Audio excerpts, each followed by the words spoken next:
Beyond Saltmarsh is a game played by adults and recorded for an adult audience. Sometimes we use adult language, explore adult topics. Consider yourself warned.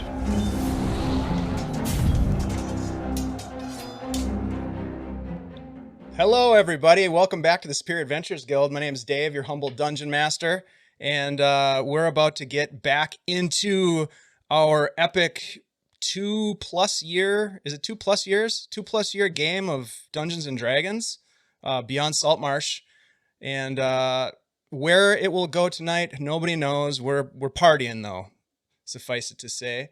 And before we get too crazy with the party, I want to introduce you to my friends, my good buddies, the people that make this so much fun. Hey, everybody. How you doing? Hello there. What's up? Hey, there we go. Nice to see you guys. Let's go around the virtual table here and introduce ourselves.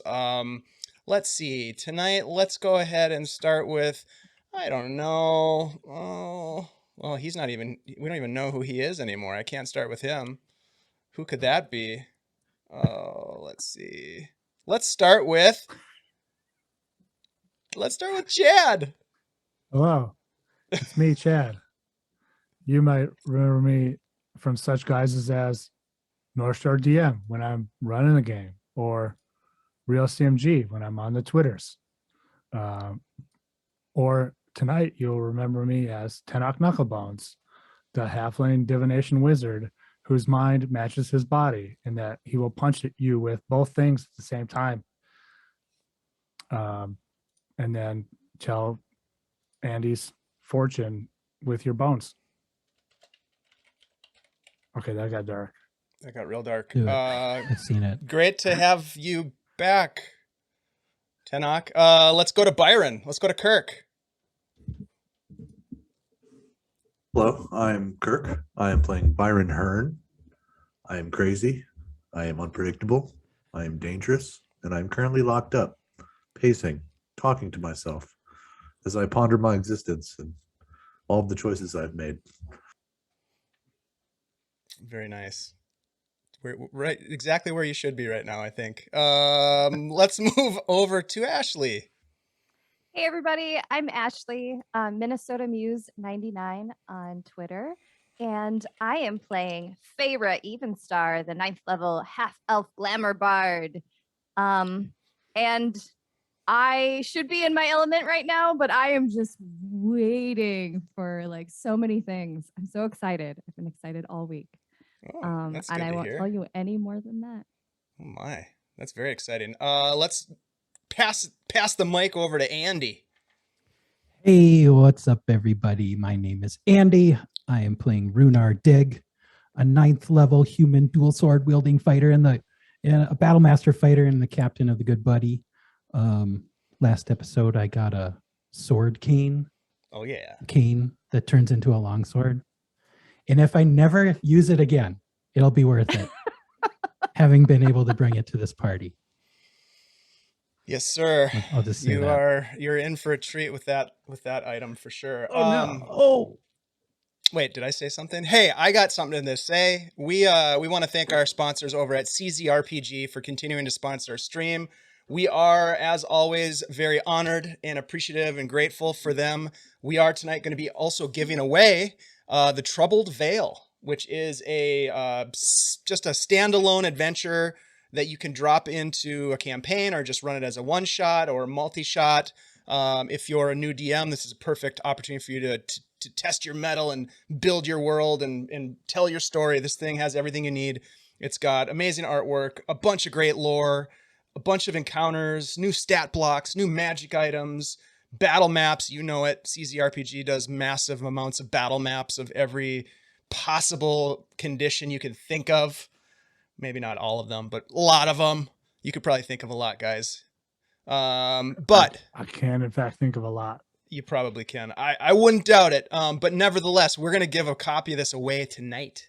All you have to do to enter to win is type !drawing into the chat, and you'll be entered to win this thing. Is it !drawing or !drawing? It's whatever Kirk typed. I don't know. I'm winging this, man. What are you talking about? Hey, and also a huge shout out to our new sponsors as well, the Old Goat Beard Company. Tonight we're giving away whoever wins this is going to get this sent to them in the mail, but it is a beard oil. Look at that. So good. I have it in right now. This is the cedar and leather. Makes your beard nice and soft, silky smooth. So all your friends will think you smell good and look good too. You got to check it out. If you haven't gone to their website, do it. They, Andy and his wife make this stuff in their kitchen. This is small batch, handcrafted, as it's meant to be. So anyways, check them out. Thanks a lot to Andy and Old Goat for supporting us. We really appreciate it. If you guys have been watching, you know that we like to help to raise money for charities, and we've got a really important one. We are currently asking you, if you can, to help us raise money for the Save the Children's Relief Fund in Ukraine. As you know, there's some really unfortunate stuff happening in Ukraine, a lot of violence, people are being displaced, and this amazing organization, Save the Children, is raising money to help some of the refugees. They've been in Ukraine for years, and they are doing everything they can to help out these families that really need it. So if you are able, we've already made some headway last week. We just started this last Thursday. Thanks to everybody who's already contributed. But if you're able, please do that, or spread the word. Pass that link around to people that you know that might be interested in doing something good for the people of Ukraine. And let's see, if you want to support our channel, the stream, and the folks that are here in front of you tonight, go ahead and follow our channel or sub or whatever it is. But we just appreciate you for hanging out with us. So thank you very, very much. And I think that's it for announcements. Chad, do you have an announcement about something that's happening tomorrow, maybe? Hey, I do. Yes. It's possible that you have heard about the other game that happens here, the other day that we play games on. It's tomorrow, Thursday. If you're watching us in real time. If you're not, that'll be weird. It's not on like Saturday or Monday or something, but tomorrow on Thursday, 7 p.m. Central Standard Time, we're playing Kids on Brooms. I'll be wearing this hat because we're all like wizards and stuff, going to wizard Darth. school.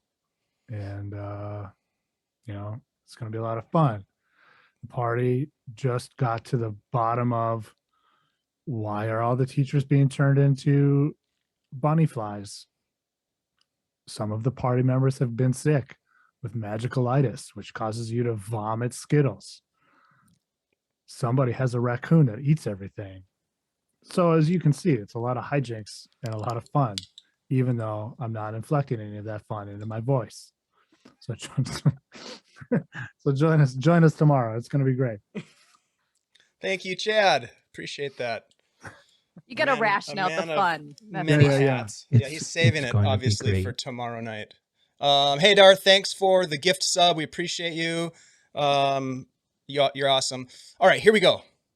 We are going to dive into this session, but before we do so, I would like to provide just a brief synopsis, a recap, if you will, of what happened last week. A recap. All right, guys. In your last episode, the Deg Gang found themselves back aboard their ship, the Good Buddy. Byron was still infected by madness. He was bound. He was quartered. He's in the ship's hold. Captain Deg and Farah set about pulling Tenoch back from his own madness. You were able to do so with Tenoch. Anyways, you the next day collected your payment from the offices of Fulch Minns before paying a visit to the feline purveyor and namesake of Leonardo's Curiosity Shop. After a bit of a shopping spree, you made your way to the gala, escorted by Fulch Minns, who seemed eager to celebrate your business transaction and delighted at the sight of Farah in a dress that he'd given her a few days prior. Off you went to the gala, entering the old fort and finding it to be a quite lavish affair. You were met by an attendant named Alashina, who proceeded to escort you into the Governor's Grove, a beautiful canopied grove of interspersed gardens and courtyards, bathed in a colorful glow of illuminaria, suspended from exotic trees, birds flitting through the canopy, while capuchin-like primates leapt and swung from the branches above. Very idyllic, and very nice vibe going on. You procured libations. You were introduced to Governor Tenoch. You're really rubbing elbows. You met his wife, Milani. Feyre introduced herself with an unrecognizable accent to the rest of the gang, possibly surprising them with a familial connection to someone named Baron Fairfax out of Monmerg. I don't know.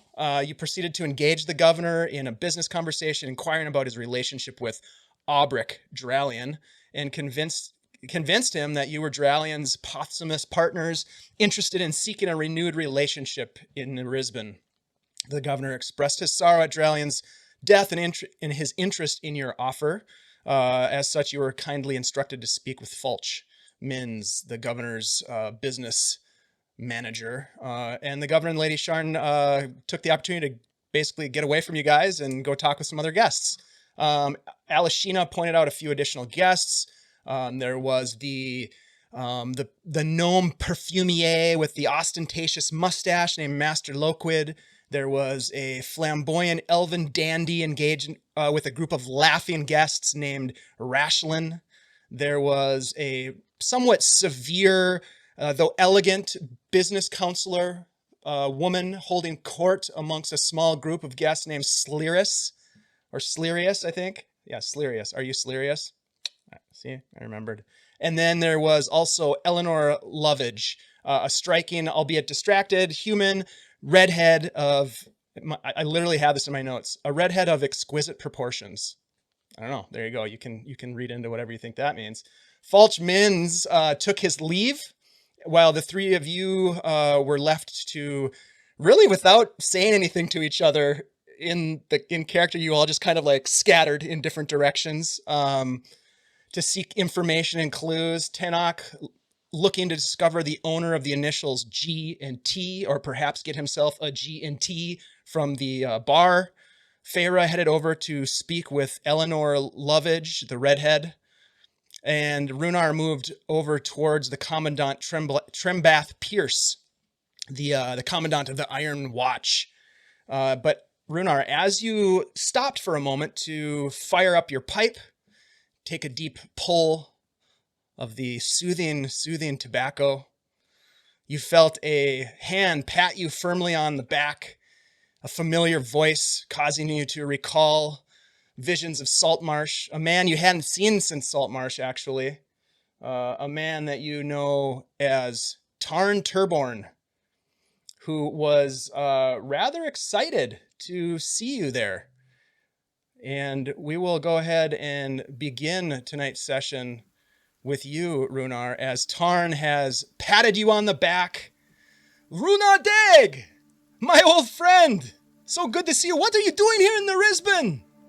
Tarn? Red Crows? Yeah, man! Great to see you. What are you doing here? Well, you know, he looks around, trying to make myself useful, right? Yeah, I guess, right? You know, looking for work, that kind of thing. Yeah, I mean, I've been pretty lucky with the guys. We've found a lot of work.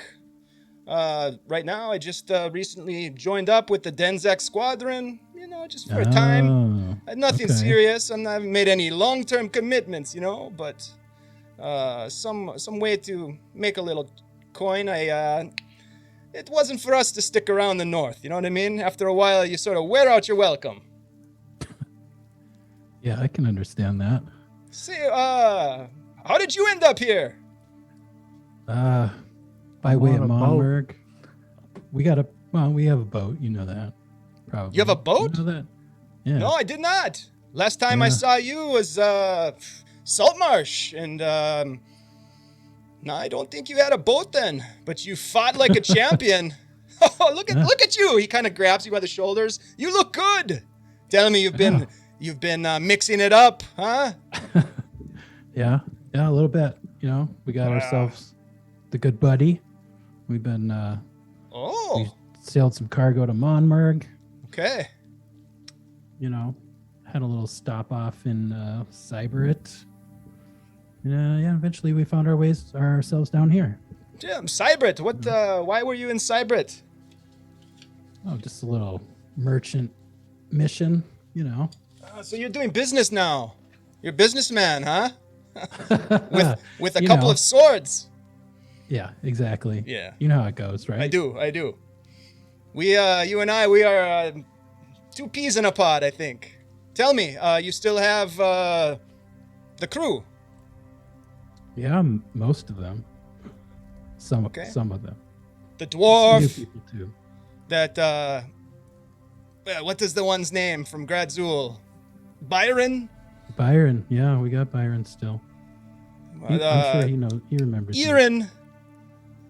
Erin. Yes, we lost Erin, unfortunately. No. Yeah. I am so sorry to hear that. Ugh. Well, he raises his glass.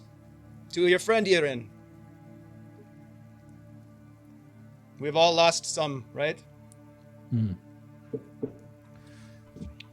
Yeah. How did you get invited to this? This is pretty fancy gala. You must be doing pretty well. Oh, we brought some cargo down from Monmerg and got ourselves invited, basically. You know, Who was your in? Who invited you in? Fulch Mins. Ah, yes. You know of him. Oh, he's the sharpest dressed man here. Look at him. And he kind of like gestures over. You can see Fulch off like at the bar talking with a bunch of people. And you also kind of get the sense that Fulch is sort of like maybe looking around for somebody, perhaps. So Go ahead. what are you doing for the Denzak squadron? Security and patrolling. We needed a break from traveling too much, so we'll stick around here for a bit until we feel the need to move on. You know, Yeah, I can understand that. it pays okay too, so that's good. Plus, this is a good place to I don't know, discover some business opportunities. As you already know, you seem very successful. You look good. Well, thank you. You look good too, man. Thank you. So you been here long? Or No, did you just start with couple- them? 2-3 weeks, but we just came into port. We've been out at sea. I don't really usually go to things like this, you know, but what the hell? Free drinks, good food. Why not? Yeah. Oh, yeah. It was I didn't have much to wear. Let's just put it that way. You look good. Come on, let me get you a drink. Let's go get a drink. We'll do some shots. Okay. So the two of you kind of make your way over to the bar, one of the bars, because there's a couple of different stations about. Let's move to Tenoch. So Tenoch, you had previously been listening, maybe doing some eavesdropping kind of stuff, trying to get a read on someone with G, the name that starts with G, and you'd been you'd compiled a list, I think, of names. Did I think? Yep, I have a list of G names. All right, what do you got on the list? Gertrude, Gretchen, Gerdiger, and Ginny. And I'm supposed to roll investigation. Is in my notes, or did I already roll that? Nope, you did not. You're right. You are rolling investigation right now. And tell me, before you make that roll, tell me a little bit about what you're investigating specifically. Sure, and sure. how.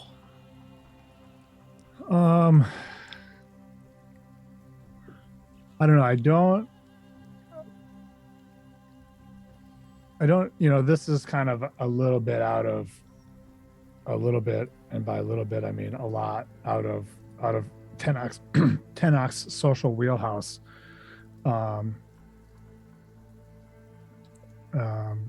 So he's probably not gonna necessarily go up to people and start jibber jabbing at him if he doesn't really think that he would be welcome or whatever, because of what he is, I guess, and who these people probably are. I don't know. But so he's really just kind of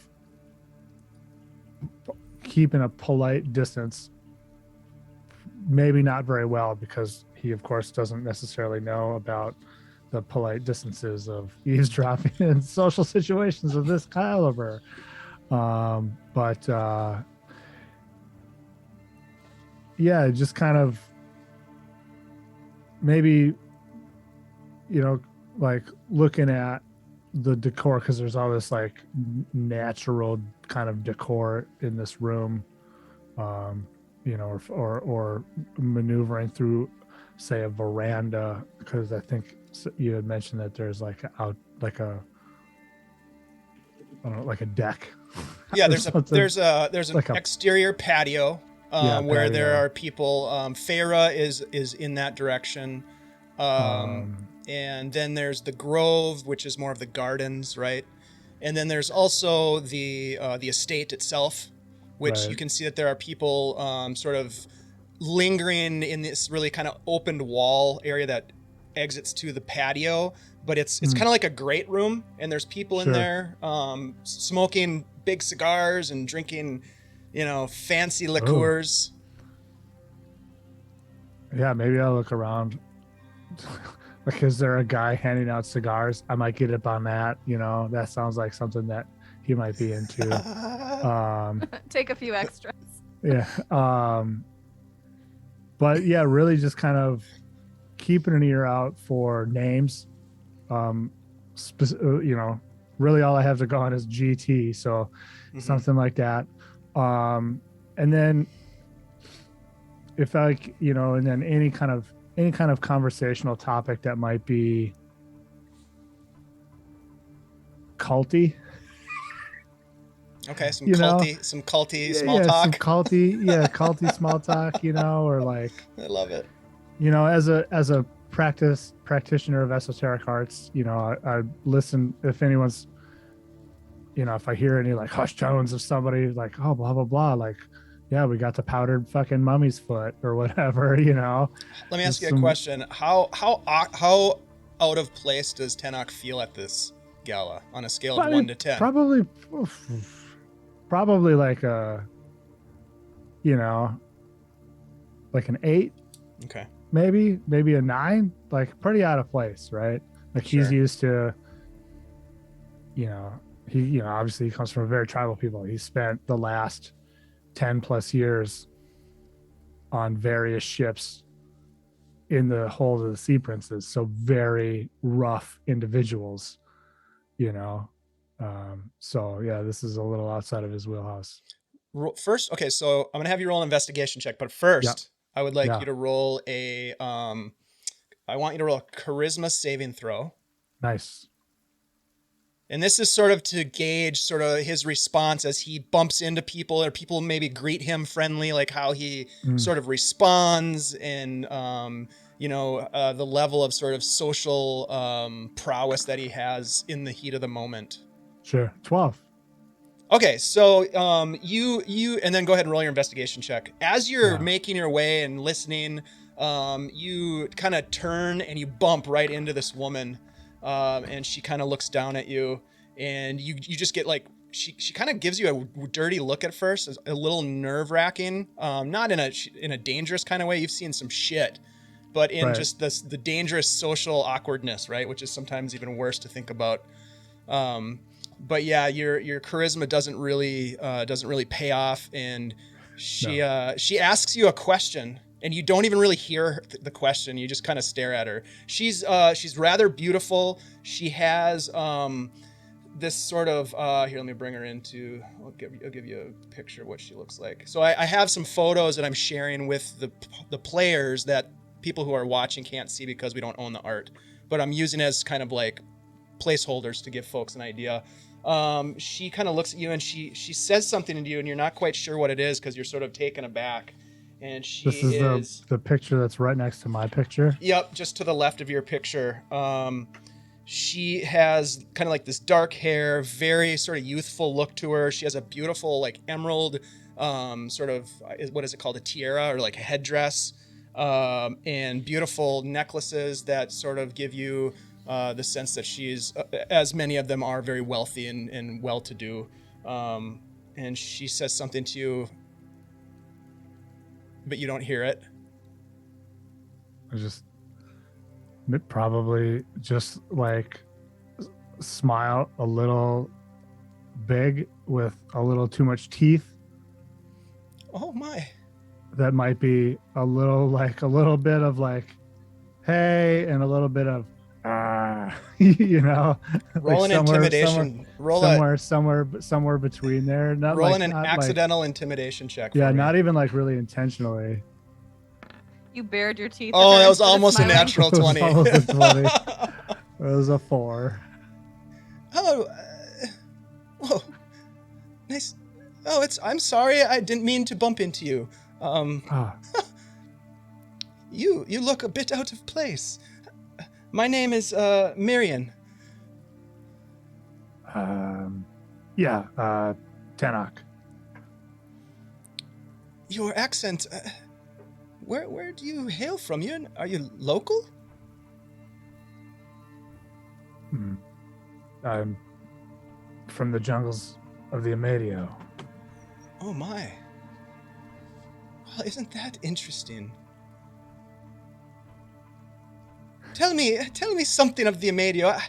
I've never been there.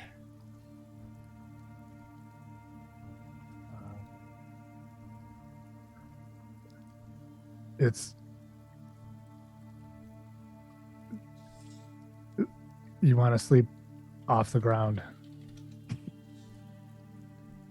Oh, a hammock would be good. I Yeah, have yeah. one of those. Oh, that is solid advice. Yeah, a lot of things that eat you live on the ground. Ah, yes. So you must be good with weapons then as well, eh? Here and there. That's not my forte. Mine neither. And you watch as she kind of pulls back a fold on her dress, and she just kind of shows you she has this beautiful dagger attached to a leather strap around her waist, kind of on the inside of her robes, and then she kind of like hides it. It always pays to be ready for anything, right?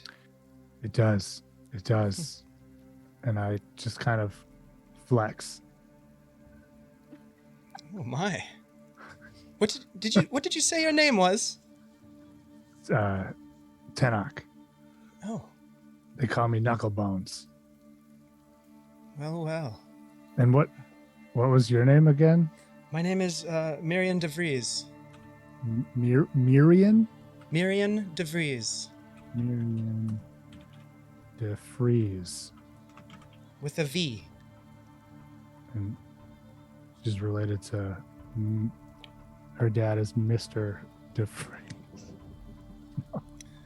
No? Okay. Yeah. Yeah, this is my first time Ah, well, Yeah. there are many at a party. like people this. to speak with, much information to be gained. Just depends on what you're seeking. Now, Yeah. I'm looking for somebody. Ah, yes. There he is. I would much love to have conversations with you later this evening. I would love to hear more about the Amadio. If you would be interested, find me later. All right. Thanks. And then she says, surprisingly to you in Ullman, nice to meet you, Tenoch. And I will reply also in Omen, and you as well, but probably something more traditionally cool.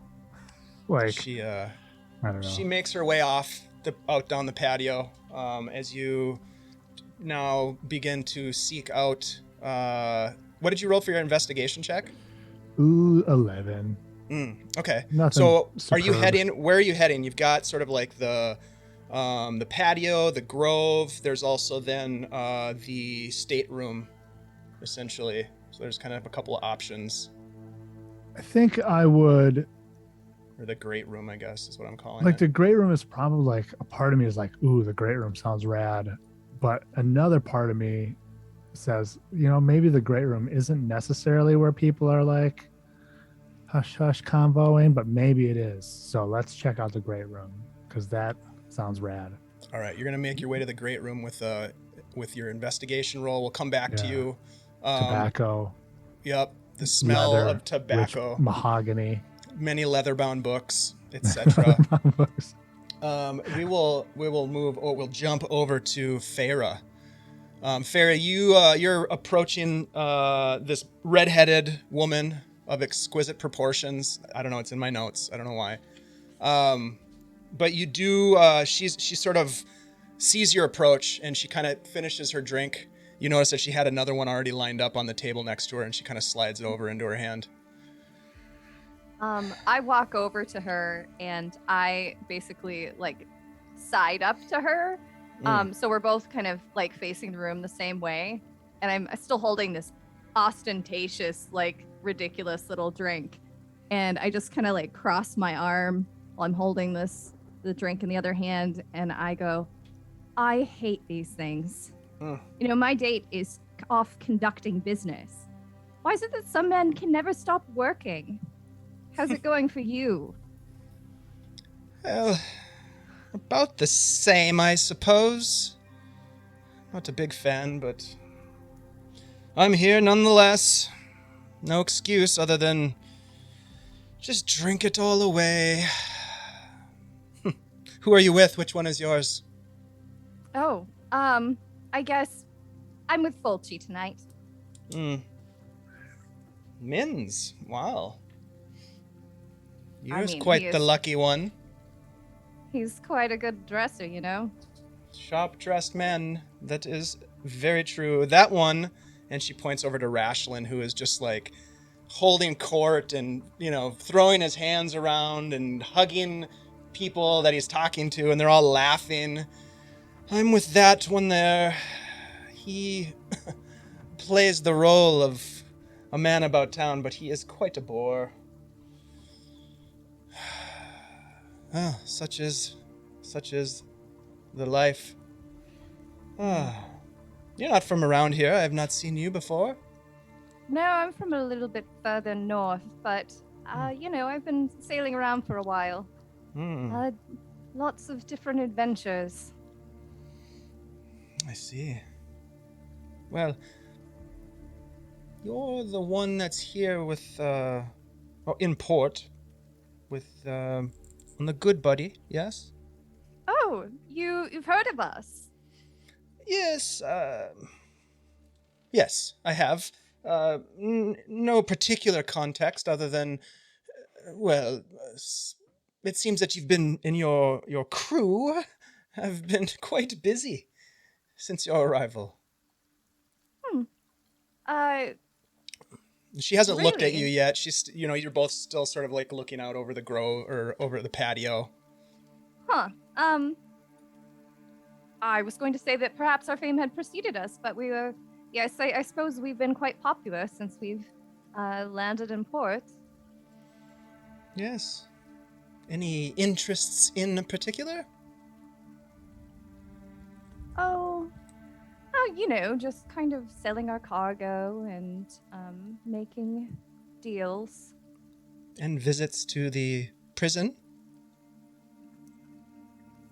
Yes, well, we had a former associate to one of us on the ship who got himself arrested, and we were quite surprised. Of course, we needed to see for ourselves. And the name of your friend wouldn't possibly be Vincent? Are you a friend of Vincent, or are you going to warn me off from the evil killer who stalks the marshes at night? Well, I guess I'm curious of what your interest in the man is, since I've never met you, but I certainly know Vincent. You know, from all reports, he was an upstanding and, you know, good at his job kind of fellow, and then He is a good suddenly man. He went crazy. Yes. She But, kind of you looks know- around to make sure no one is honestly, I mean, he couldn't possibly have done it either by himself or without some kind of coercion. Because they're having more murders now that he's locked up. I had heard that. It's very suspicious. Yes, it is, and I would very much like to speak with him. Tell me, did you see him? I did. Did he say anything to you? Anything at all? We did talk for a while, but it was hard to get much out of him. Something is badly affecting his brain. Yes. Were you a friend, a business partner, more than that? She kind of, her eyes sort of like grow heavy a little bit as you kind of glance to the side and look at her sideways. She kind of looks down at the ground. Vincent and I were close. And I just don't know what happened to him. He had been here for some time. He had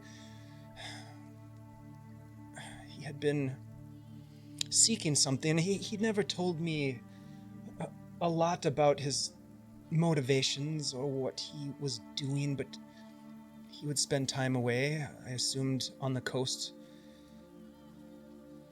And he had mentioned that he had found something important. He was very excited, and we celebrated, and I don't know what it was or why he was so excited, but it wasn't long after that he changed. As you say, he went mad. If he committed those murders, I don't know what kind of man could do that. It certainly wasn't the man that I know. I don't believe that he did it of his own will. I think something forced him to do it, honestly. Do you have any idea what he was looking for? I feel as though, well, the reason I'm here with that Rashlin is to gather some information to find out what happened to him. You're the only person that I know that's spoken to him, other than that one there. And she kind of gestures over. There's a small crowd of people having a conversation, and there's this long kind of white-haired man, older, probably in his 60s. He has on this white linen shirt. His white beard is very well kept and tidy, and he is very wrinkled and old and kind of short, human. That one there is Emil Trenter. He's the warden of the prison. Did you engage with him at all? I don't believe we did. We managed to stop by on a day where, there wasn't that many people on duty, and, you know how it goes being a charming lady. We were able to charm our way in. I mean, I'm sure you could too, if you wanted to. But now I actually am part of a group who some of us were business associates with him, and we were trying to figure out as well if all of the our contacts have gone sour, or what business he was working on as well. So you said you have no idea what happened right before he went crazy. He had found something on one of his expeditions. He was very excited.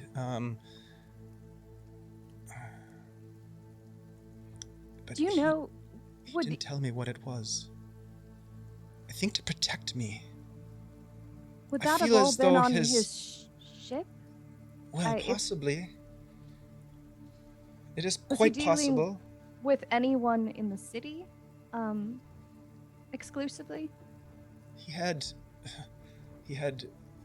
made his way into the circle of the governor. He had spoken with the governor. I was under the assumption that they had business dealings potentially. The whole reason Vincent came here was to build something, he said. To build a relationship in Nariban. He came from the north. Is that where you're from? From Keeland? Oh, well, I'm not from Keeland, but I am from the north. There are several, there's many people on our ship, so it's possible that one of them originated in Keeland. Yes. Well, Solana talked fondly of the cities of Gradzul and Nildra.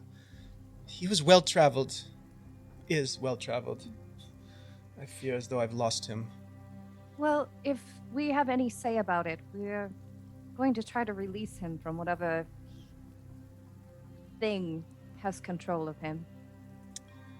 If there's anything that I can do to help. My name is Eleanor. Eleanor Lovage. Farah. It's good to meet you, Farah. It's good to meet a friend. If you hear anything, please let us know. We have a very good friend of Solana's with us, and he is just beside himself that Solana is still in prison. Yes. And she takes another drink, and as she finishes her drink, and as a waiter walks past, she grabs 2 more drinks and hands one to you, and she kind of holds up her glass and clinks yours, takes another sip, and we'll hold there. We're gonna jump over to the good buddy, and Byron. You are you, my friend, are prisoner at the moment in the hold of the good buddy. It is nighttime, which is of course the right time, and you have shackles on, but you are able to sort of use your hands. You just can't you're bound by about a foot of chain. And you have been brought some food at times throughout this day by members of the crew, Tamis, Korga. They've stopped down. But what are you? You pretty much have all your stuff, I would say, except for your weapons. You don't have. But the rest of your gear and books and all those kind of things they left on you. Just none of the dangerous bits. That's okay. I'm gonna be, Byron's gonna be pacing back and forth, talking to himself a little bit. He's gonna have his journal out, open in his hands, the Dralian journal open at his feet. He's walking back and forth. He's reading through his own journal entries, talking to this fictional Theo character he doesn't know. Why did I listen? Why did I listen to you, Theo? Who are you, Theo? Who's this Rephram? What is the whisper? Why am I losing my mind? Why is this happening to me? At this point, I'm gonna sit down. I'm gonna grab the Dralian journal. I'm gonna pull it up. I'm gonna start reading through some of the entries. And while I'm doing that, I'm also gonna summon Chuck and have Chuck sitting nearby, so I have some, comfort, someone friendly, someone familiar. I'm gonna be scratching behind his ears, and every once in a while I'll stop reading and I'll look at Chuck and I'll say, maybe Biori shouldn't have given me you.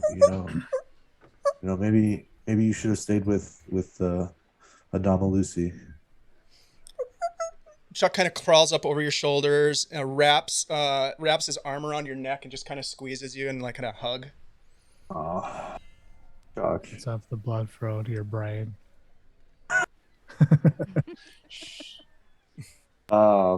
And with him here, I'll sit there and I'll think of Adama Lucy, and I'll think of my time in Cyberit, and I'll try to remember any of these names I don't recognize in my own journal, and until I really dive into Dralian's journal again, because at least I have something that I can give my crew, you know.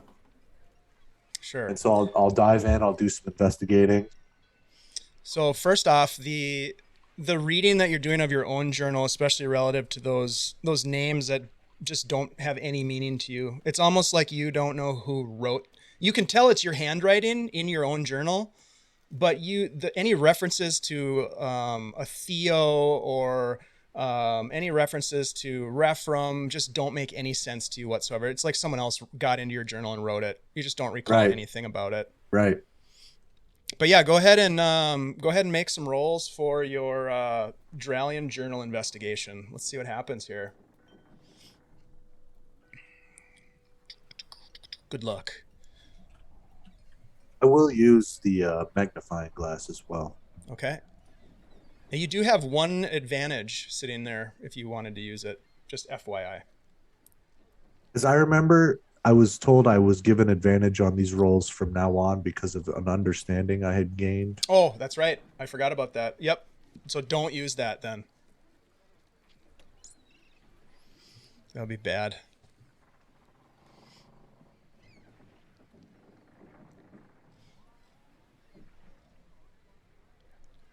That's going to be a 27, actually. Holy moly. A 27. Okay. Whoa.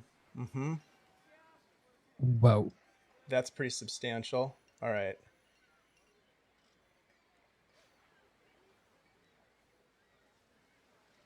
Oh my God, there's some pretty good ones here.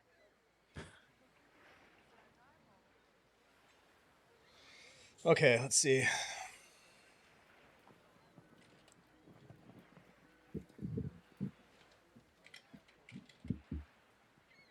All right, I know which one it's going to be.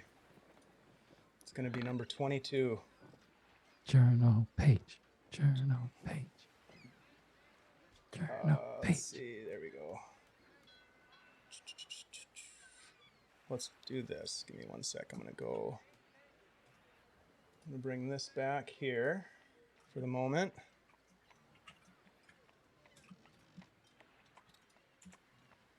There we go. And there we go.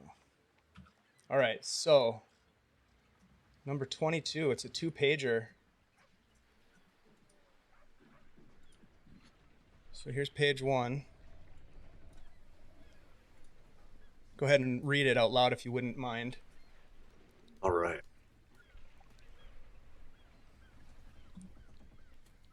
I was awoken in the early hours of the morning to the sound of wind howling from a gale swept up from the sea. I don't recall leaving the windows open. Perhaps I am going mad.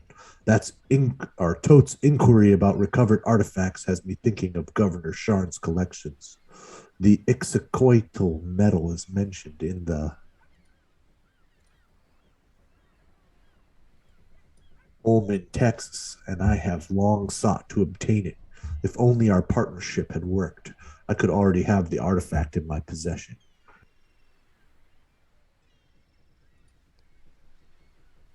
Bum, bum, bum. All right, so Whoa. you've uncovered one of the journal entries. You're whittling them down. There's not that many left, actually.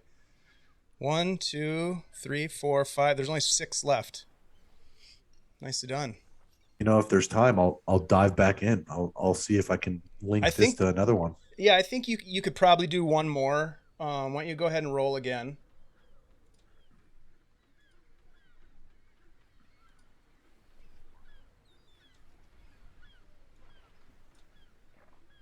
That'll be a 25. Yeah, now they're just easy peasy for you. All right, 25. Whoa. Yeah, that's pretty good. This is awesome. It took you a while to get to this point, but you got here. All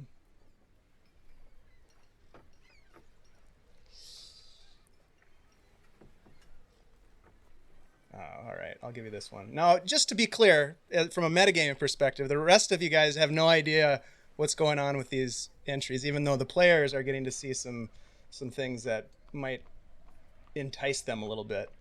Entry number 17.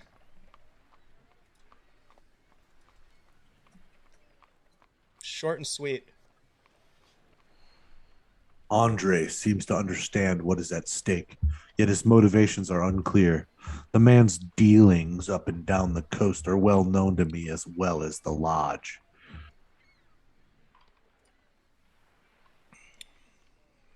All right. At this point in your day, you are you hear someone coming down the stairs towards the hold, the cargo hold, and the door swings open, and it's Tamis. Ah, you're awake. Got more grub for you. Just set it down there and shut the door. Here you go.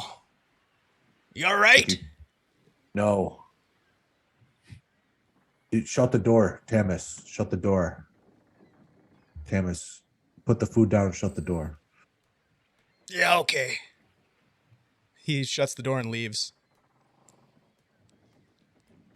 At this point, I'll send Chuck over to eat some food. Okay.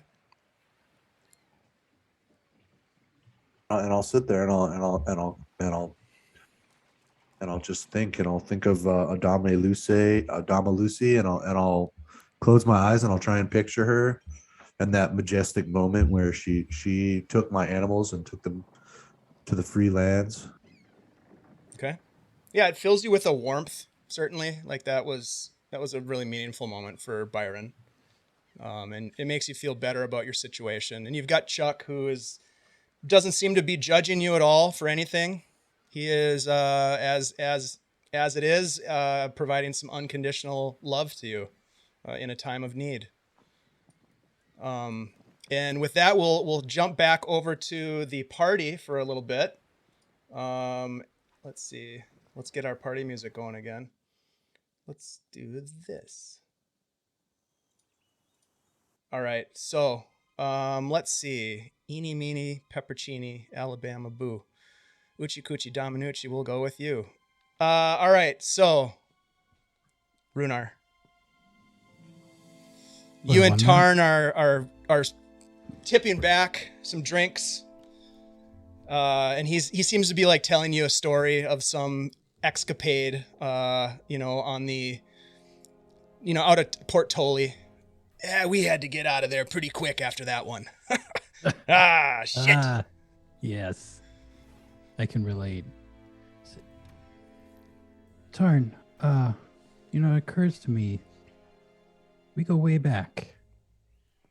A Skull ways. Dunes, wasn't it? Yeah, a ways. It was Skull Dunes, right? That's right. We came in and cleaned up your mess. Yeah, that was a mess. We weren't quite the, operation we are now. You have a ship. You are a captain.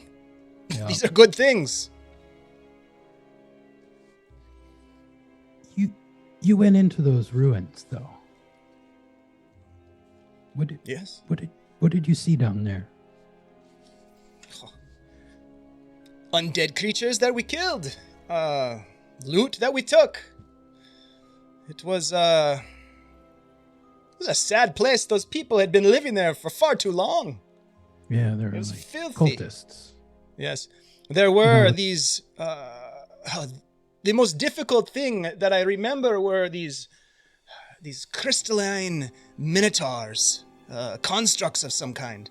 Perhaps they were idols or sentries of something, but we destroyed them, as we do. That was a good fight. A bear with the killing blow, throttling his maul across its head, shattering it into 1,000,000 pieces. Yes. Nice. Yes. Well, I mean, I don't know. It just What's on your mind, Deg? I'm gonna look around. He does the same thing. I gotta level with you, man. It's not Nariban isn't quite as normal town as it appears. He leans in. Tell me more. What is going on here? I mean, these people are pigs, but beyond that, Well, yeah. So, nice bars and merchant stands aside. It's got a dark side to it. The froth. Mm-hmm. Have you been there? Yeah. We had some dealings down there that I don't know if you heard. I did not. We were given the advice to avoid that area. But while I was there, I saw something that I hadn't seen in a long time. Since the Skull Dunes, actually. What was it? It's an evil symbol. An inverted triangle. Do you know what this symbol Sometimes- means? It's the symbol of a dark god. The evil, dark, what is it? Evil elemental eye. Something like that. Give me a d20 roll, please. 10. Okay. I have heard of such elder evils, but I do not recall these symbols from the Abbey Isle. Were they prevalent there? I feel like I would have seen them. Well, the cultists, those guys. Yes, the ones that you took back to... entrenched themselves there. Yes, of course. They had this symbol all over their things. I could ask my men if they remember seeing anything. Is it important for you to know this? Yeah, I think it's pretty important. But, I mainly wanted to just give you a heads up. Keep your guys out of the froth. Thank you, Deg. It's not just a bad part of town. There's something in the air. Messes with your mind. Makes you forget things. Will you be here for a bit? In town, I mean. I could speak with Volman, see if he remembers anything. Yeah, we'll be around. What do you intend to do with this knowledge, Deg? It sounds serious. You've gotten yourself into something dark. I'm worried about you, my man. It seems to follow us around a little bit. I'm used to it. It kind of surprised us here, though. But seeing you just kind of brought it all back. Just wondering if you'd seen it before. So, Do you have an image of it, or a sketch, or... I'll take the cane Mm-hmm. and I'll just motion to the ground and I'll sketch it in the dirt. And then just after he takes a glance at it, I'll brush a foot across it. Mm-hmm. Give me another d20 roll, please.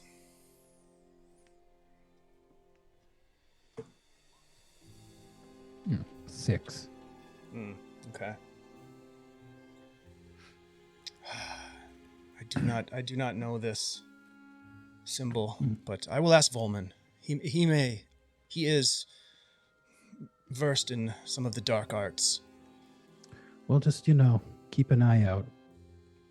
If, from what we understand, that cult is bigger than I thought it was.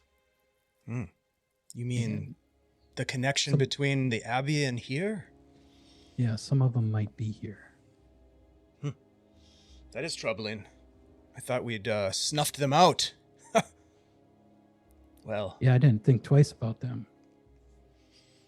I could ask around with some of the other captains in the squadron, if you'd like. Well, I would keep this one to people you know. Good call. From what I understand, they're all over the place. Shit, man. He kind of looks around. You send chills up my spine. I'm here to party. Holy shit. You're dark, man. And he kind of smacks you on the back and kind of, you can tell he's kind of laughing sort of nervously as he's doing that. He's like trying to shake himself out of this sort of Well, I mean, nightmare we go back. story. Yeah. We go back. I just wanted to give you a heads up. I appreciate it. I appreciate it. Tell me, and he kind of looks out. Which one of them do you think is part of this cult?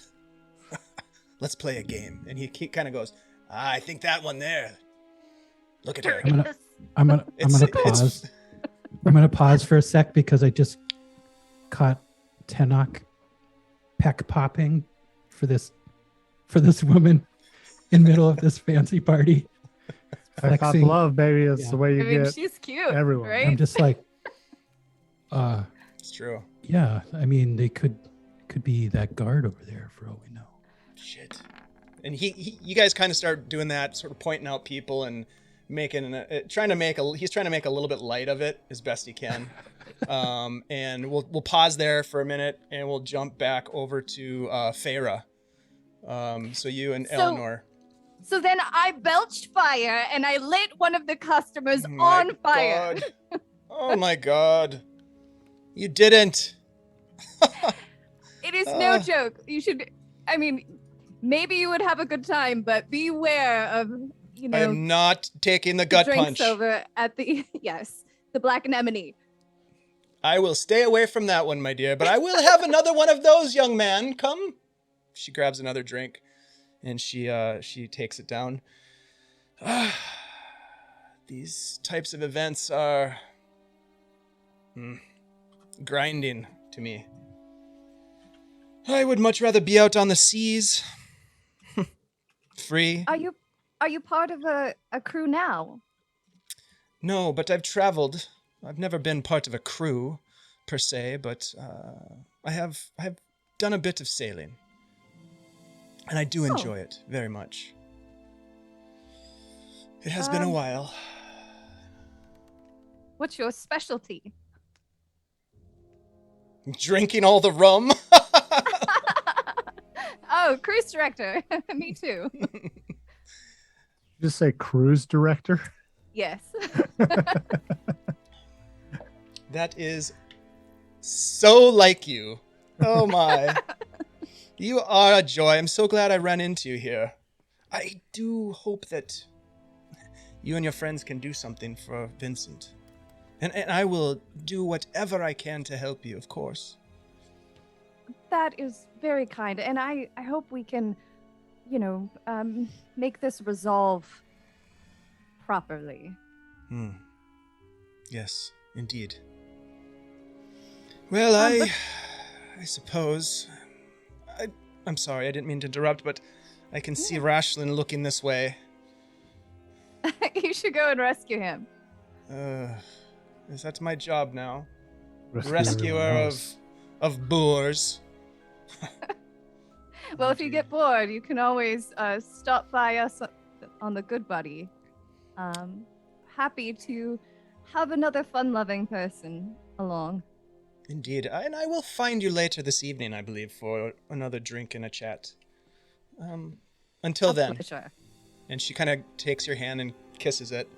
And then she kind of heads off towards Rashlin, who's just wrapping up a conversation. And they sort of link up. And what would you like to do next? Oh gosh. I suppose I should check in with my party. I'm gonna just casually cast a message and see if I can find out where Deg is. If he's within 120 feet. Deg, anything going on over there that I should know about? Just talking with an old friend from my Saltmarsh days. Bit of a Tarn looks at surprise, you. actually. You're not talking to me, are you? I'm getting a bit drunk. No, it's a thing, you know. Ah, Someone was calling. You know. Bluetooth. It's the Bluetooth. Yeah, it's Bluetooth. Sorry. All right. I'll keep checking back in. How's? Oh, I can't respond. So Well, you can after I finish. we're not on the Go phone. ahead. Yeah. We are. You get a little Oh, bit. okay. You can respond. How's it going with you? I just met somebody who I believe used to be sort of the paramour of Solana. And I got some very interesting information if you want to circle back at some point. I will. All right. And so I'm just going to come out of the patio and kind of like look around to see like who else I should chat up. all right. Roll a perception check for me.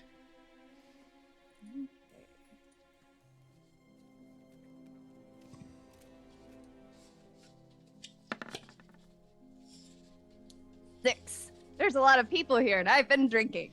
Ouch. Yeah, you look about. You see, of course, Eleanor speaking with Rashlin. You see the white-haired man that she pointed out as the warden of the prison. You also see, because you've seen this before, you see a flash of color as this parrot flies low across the crowd. And Rhunar, you also see this. You're kind of talking to Tarn. You're looking past Tarn as you're talking to him, and this parrot kind of flies down low and comes and lands right on his shoulder. My friend. Dexter, meet Rhunar Deg.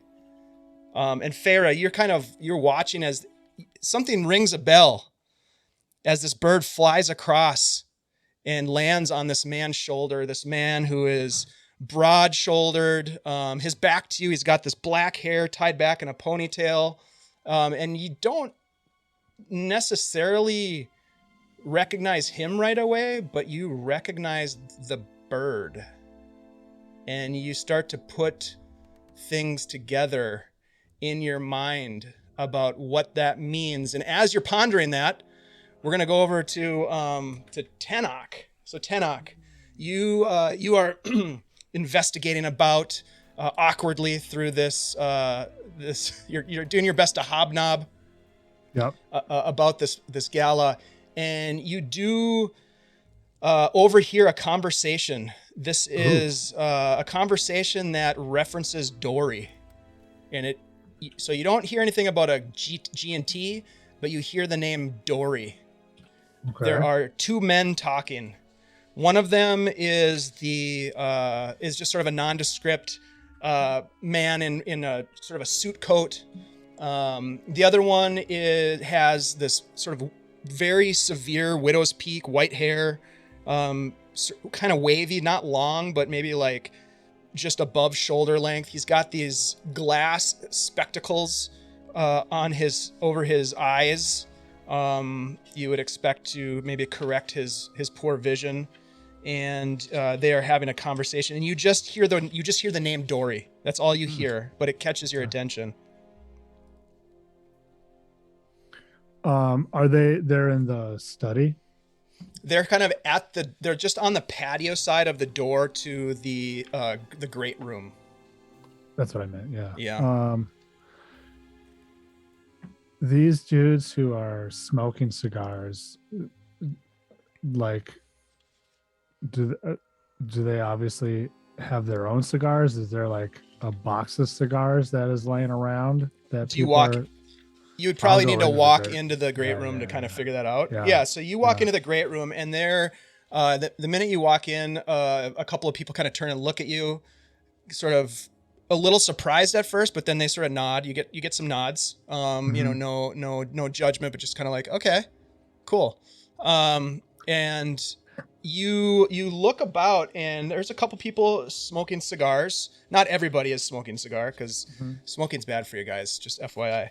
But some people are smoking, and there's this sort of pleasant breeze. This whole house, as with many of the buildings on this island, are kind of open air to some extent. So there's a beautiful breeze coming through this entry portico. It's tiled with an exotic arrangement of colorful floor and wall tiles that look to be like handcrafted ceramic and hand painted. Very, very beautiful and very colorful.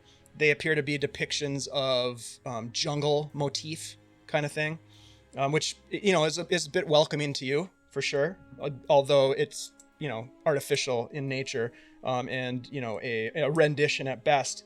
But there is this domed ceiling in this great room. There are a couple of doors that are closed, but there are couches, leather couches around the perimeter, and there is a small bubbling fountain at the entrance that you kind of walk around to get into the main part of the room.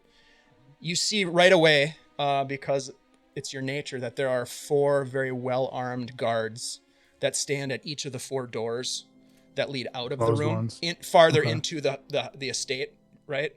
So you you kind of get the sense that those might be off limits areas. But it is kind of like part library, part recreational space, part sort of like entertaining chamber. There is a strange roll a history table. Roll a history check for me. All right.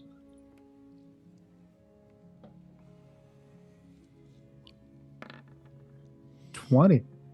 Okay.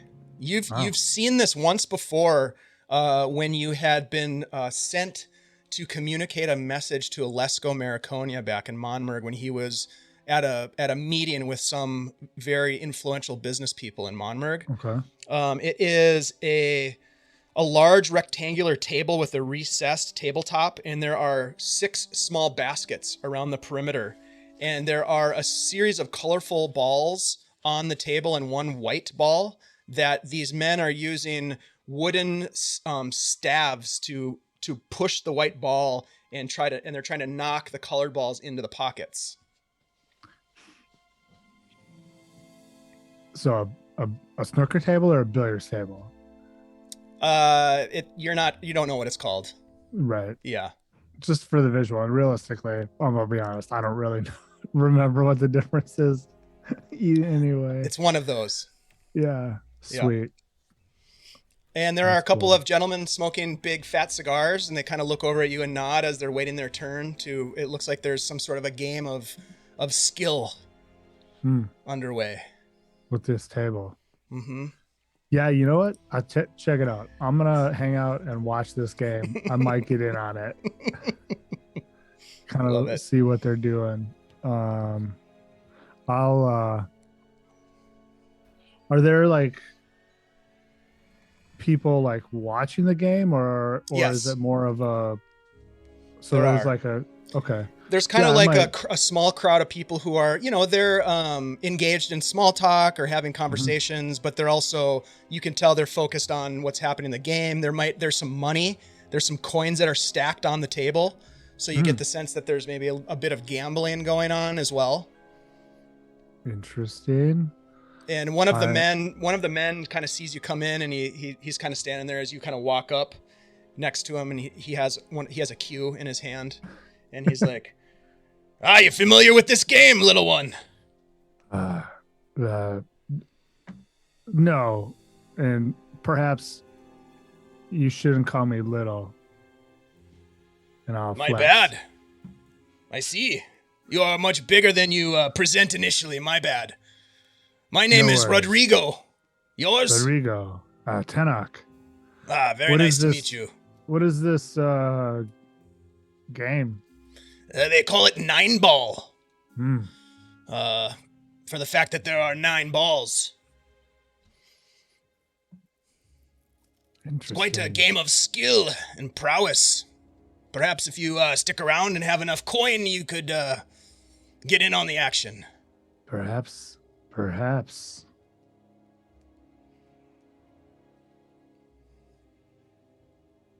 What's I should write down his name. Rodrigo, right? Yes, sir. Rodrigo. I see some people here have tobacco. Is there like a tobacco bar? No, you're interested in a bit, huh? Well, I'm feeling generous. And he reaches into his lapel pocket and he pulls out a cigar. And he cuts the tip of it off with a little cigar cutting thing. And he hands it to you. And there is a candle nearby that you can use to light it, should you I'll want use my to. finger. Okay. Thank you. Nice trick.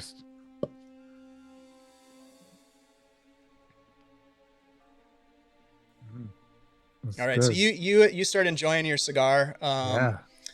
So real quick, Kirk, is there anything that you want to do right now with Byron, or is he kind of chilling out for the moment and For the contemplating most things? part, Or he's contemplating. He's thinking about Lucy. He's chilling with Chuck, okay, talking to Chuck. all right. I just don't want to leave you out if you have something that you want to do back at the Good Buddy. Okay, Can't do anything. we'll hang out at the party for a little bit longer then. We'll go to Farah. Now, Farah, you saw this parrot that you recognize. You know the name of this parrot. That parrot has to be Dexter, Oh shit. which means I just start like scanning the crowd with purpose. Looking for anybody associated with that group. roll a perception check for me.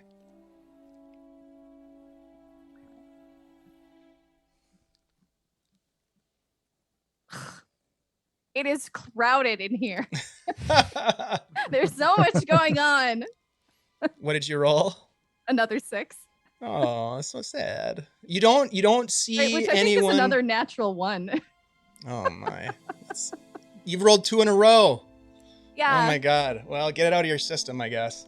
You don't see anybody else that you recognize, but as you look closer and you see Deg and you see Dexter on the shoulder of this man, you know who that person is. My question to you is, before we take a quick break, what do you do at this moment as this realization starts to set in? I pull one of those very bad 90s sitcom hides where like I just like suddenly very obviously and awkwardly like duck behind a bush. Roll a stealth check for me. Oh well, I'm good at those. I disappear. What'd you get? 24. Nice. Yeah, you sort of pull back from the edge of the balcony, kind of slowly, and kind of fade into some of the plant arrangements off to the side as you contemplate what perhaps your next move will be. And I think what we're going to do here is we'll take a quick break, and then we will come back to the gala and see where we go from here. I just want to make sure that folks who are watching, thank you so much for being here. First of all, we really appreciate you joining us and hanging out with us. It means a lot. We do have a couple of announcements before we take a break. First of all, we are running a fundraising campaign for Save the Children and their relief efforts for children in Ukraine. There's a lot of bad stuff happening over there, as you're all aware. There's children and families that are being affected and displaced. And we're trying to raise awareness and also to raise some funds. So if you are able to do so, please click on that link and go donate. Even a couple of bucks can really make a difference. If you're not able to, that's cool too. We appreciate it if you'd maybe share that link with other people. Just kind of spread the word that there are people in need and that we as gamers can make a difference. So thank you for that. Also, don't forget that we do have a drawing. Big shout out to our sponsors, CZRPG, who has donated a copy of the Troubled Veil for us to give away tonight. And then also to the awesome people at Old Goat Beard Company. We're giving away a bottle of this amazing beard oil, which I've been using every day. And I'm telling you what, it's working. Right there. We'll be back in just a couple minutes. Thank you so much for being here. ! Drawing to get in on the action. Spread the word about the Ukraine campaign, and we'll be back shortly. Okay. Oh, yeah. Bye.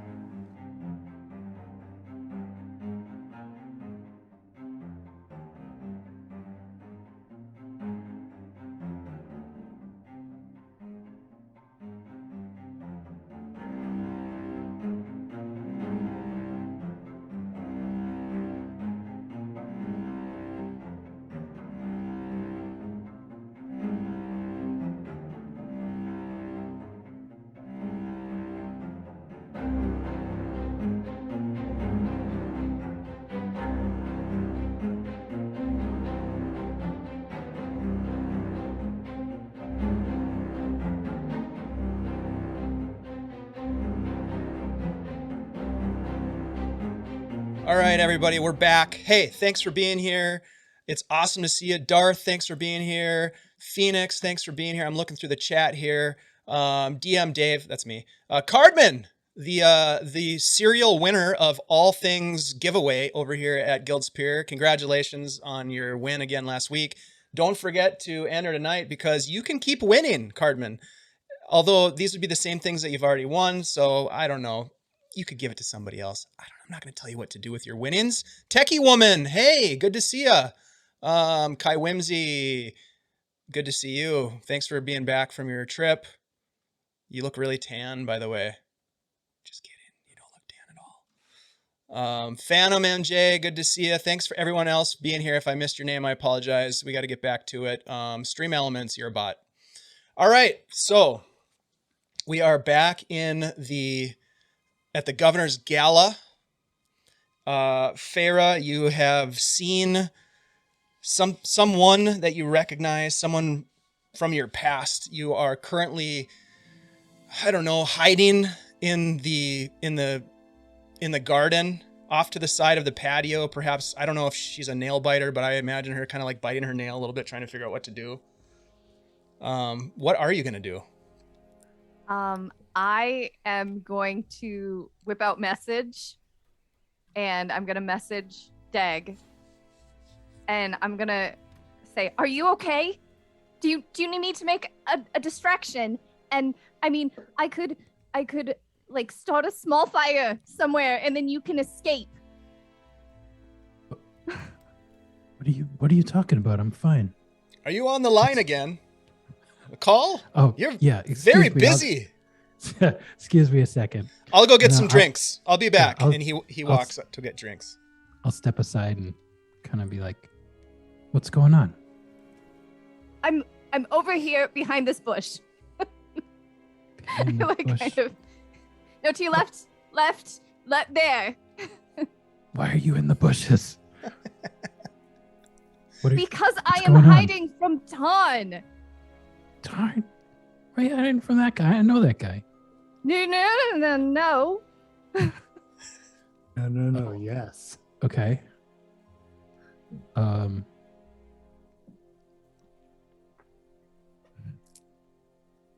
Well, stay back there for a minute. Do you have any way of, don't change into a T-Rex, but can you change your appearance? I have like a disguise kit. But that would be kind of odd, wouldn't it? Yeah. I could turn into like a squirrel. Well, I gotta look up this sending. How much of a two-way radio is sending? Because all right. It's a lot of sending.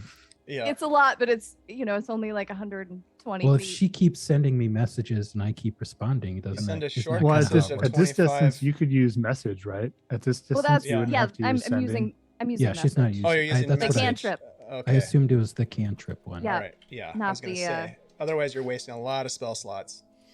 Mm-hmm. All right. Not mending, sending. Oh, it's not sending. It's called message. Message. No, it's It would called be mending. message. According to my Messaging. fingers, it's called mending, which actually is a thing. Okay, so you guys are communicating. All of a sudden, Tarn comes back with drinks. Oh, Are yeah, you yeah. up to something, Deg? You've got something brewing here. He hands you a glass. Oh man. Oh, just some business. You know how it is. Indeed, I do. So Well- what's next for Tarn and the Red Crows? Well, whatever they tell us to do for the time being, I am very, very happy to simply follow orders for a bit. The Denzak squadron pays well. Yeah, if you feel the need for extra coin, you should look into it. You don't have We much had- of a choice in what you do, but I feel like it's good, honest pay. It's protection for the port and for those merchants that are willing to pay for the protection, if you know what I mean. Right. Well, we had considered getting in touch with them. But you know, some business came up and some other things went down. We might get there. Let's see. Well, very good. I suppose I should, I don't know, go mingle a bit.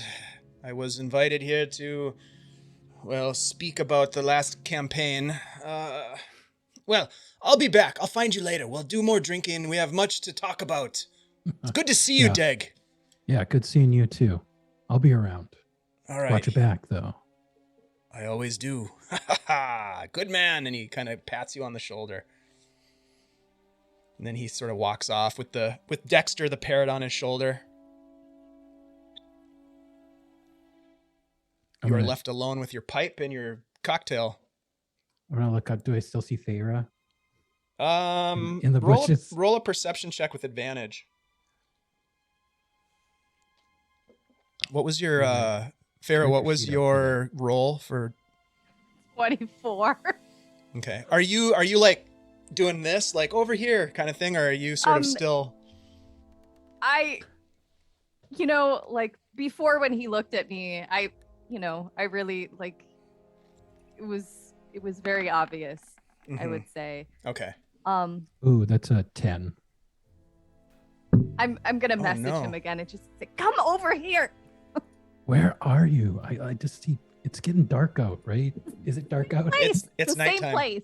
Yeah. Yeah, it's nighttime. Oh, okay. But there all are right, there I'm are on these my way. beautiful, colorful illuminaria that are hanging from trees that illuminate the patio and the gardens. So there's not a lot of. I mean, there's certainly like areas of shadow, but it's pretty well lit. All right. I'll make my way over to the bushes. Right. Which is And, you have to walk up sort of like this stone stairway up that wraps around to a patio, which is sort of up on a little bit of a rise overlooking the grove. And I don't know if you guys remember, but the grove has, the beautiful big old growth trees, kind of like banyan sort of looking trees, if you're familiar with that species. And there is a pond, like a small spring fed pond in the middle of it. And there's people about, food being served now. You can see that there are servants that are bringing out platters of food. And Rhunar, you watch as one of these platters kind of goes past you, and it smells fantastic. I'm gonna As grab it a little goes something past- out there. You grab something. So Yeah. you just grab whatever you see. It is, you look at it. It is, best you can tell, squid. It is a squid roll. Are you eating right now? Yeah, why? I'm enjoying the party. Why are you in the I'm just bushes? gonna like pop it out of his hand. I was eating that. What's going on with you? We're in Why are you trouble in the here. bushes? You What's don't understand. trouble? What's going on? That was Ton. Yeah, Tarn from the Red Crows. I Yes, know him from Saltmarsh. I know from the Red Crows. That You know is Red the Crows? group who turned me in for my bounty. Oh. Oh. Okay. Wow. Well, That was We the need best to- reaction. they are We need to get out of mercenaries. here. I mean, So concerned. did they already get paid though? I don't know. I mean, here. So did they turned you in and then you got free again? Is that what happened?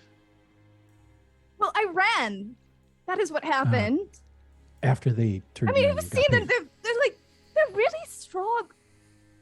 Oh yeah, I know. I don't want to brag, but I beat up a couple other guys in this underground fight pit one time. It's pretty awesome. I'm kind of a big deal in Saltmarsh, just saying. I mean, did you though? Anyways, I'm sorry. Okay, Red Crows, you're okay. All right, well, you think they're gonna try to turn you back in? Maybe. I mean, Or they're maybe working. they're working with that bounty hunter right now. They're working for the Denzak squadron now. They might have moved on. I don't think they're here looking for you. Maybe they are. She's like really guess- paranoid right now. Uh, Just, like looking around. Like I've positioned you so like that you're like blocking the view from people walking by. So like you can't Yeah. really see her. As you two are having this conversation, we're going to jump over to Tenoch. Tenoch, you get this large stogie fired up. You take a pull on it. Roll a Constitution save for me. As you do you inhale? Probably. All right, that's my man. Yeah, All right, roll a con probably. save. Everyone does the first time. Oh, I gotta. There we go. 15. 15. You take a pull and you get your throat, the cilia of your throat, the little hairs in your lungs are so irritated. You have not taken a pull like that before, or for a long time perhaps. But you kind of like shoot as you sort of hold the cough in. The smoke kind of billows out your nostrils. Yes. And the man next to you, Rodrigo, is like, yes, good man, Tenoch. Well done. Be careful with that leaf. It will It's it will give you a little boost, if you know what I mean. Take it easy. I will. I'll It take it. appears to be my turn. I'll be back. And he goes over to the table and he takes his turn with the 9-ball.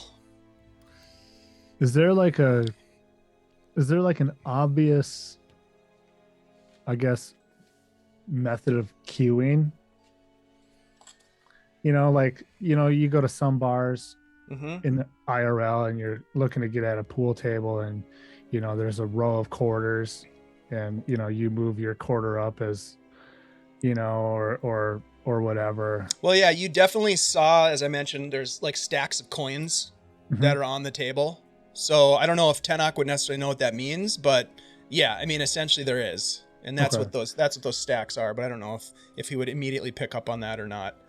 Yeah, I mean, maybe I wouldn't, but yeah, I'm gonna hang out and watch and observe this game and kind of try to get a feel for it, Yeah. listen to what people are talking about as they play, or as other people are sitting around in the zone, as it were. You hear more hushed talk of a fight in Lowtown, in how the Fishhead Tavern was torched.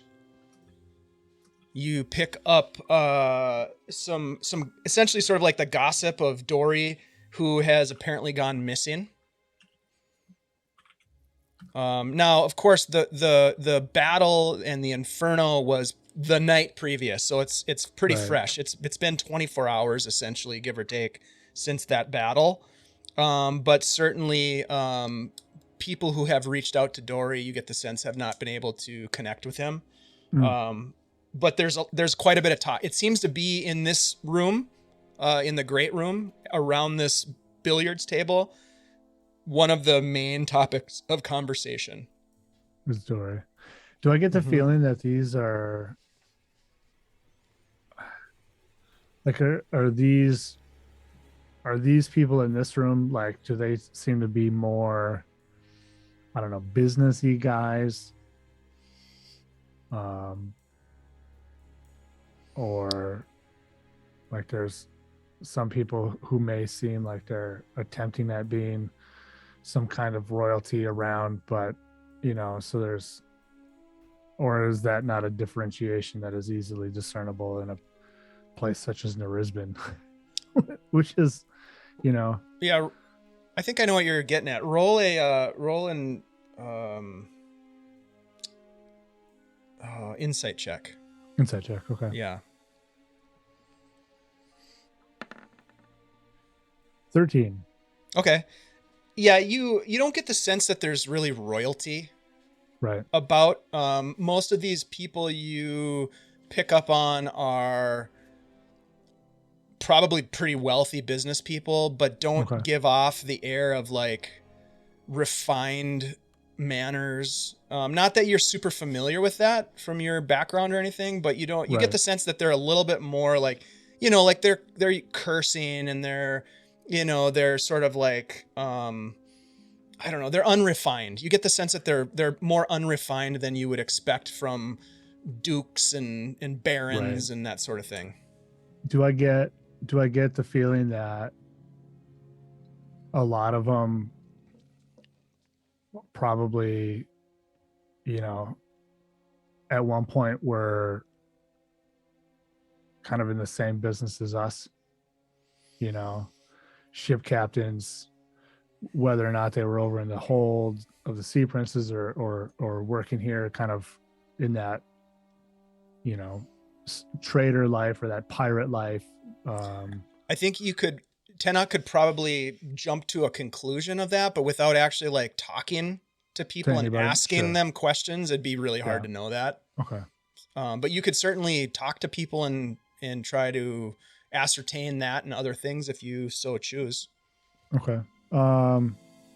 So Rodrigo is currently playing. Yeah, he takes a shot. Go ahead and roll a D10 for me, wouldn't you, please? All right. Ooh. He misses his shot, and he curses, and he pulls his cigar off. He has the cigar like laying on the table as you do. He picks it back up and takes a big pull and blows it out. And he blows this huge ring that just kind of dissipates, and he throws his coins down on the table and says, "That's the way it goes sometimes. Thanks, fellas. Good game." And he sets the cue down on the table, and he walks back over to where you're standing. "Well, that was a great example of how to lose. So, yeah, if you give this a try, don't do what I did." Yeah. So, is this a game? Me asking Dave, where they're hitting? Are these balls numbered? They are not numbered. They're colored. They're not numbered. Okay. Yep. Does there seem to be an order? There does. Yep. Okay. And I'll turn to Rodrigo.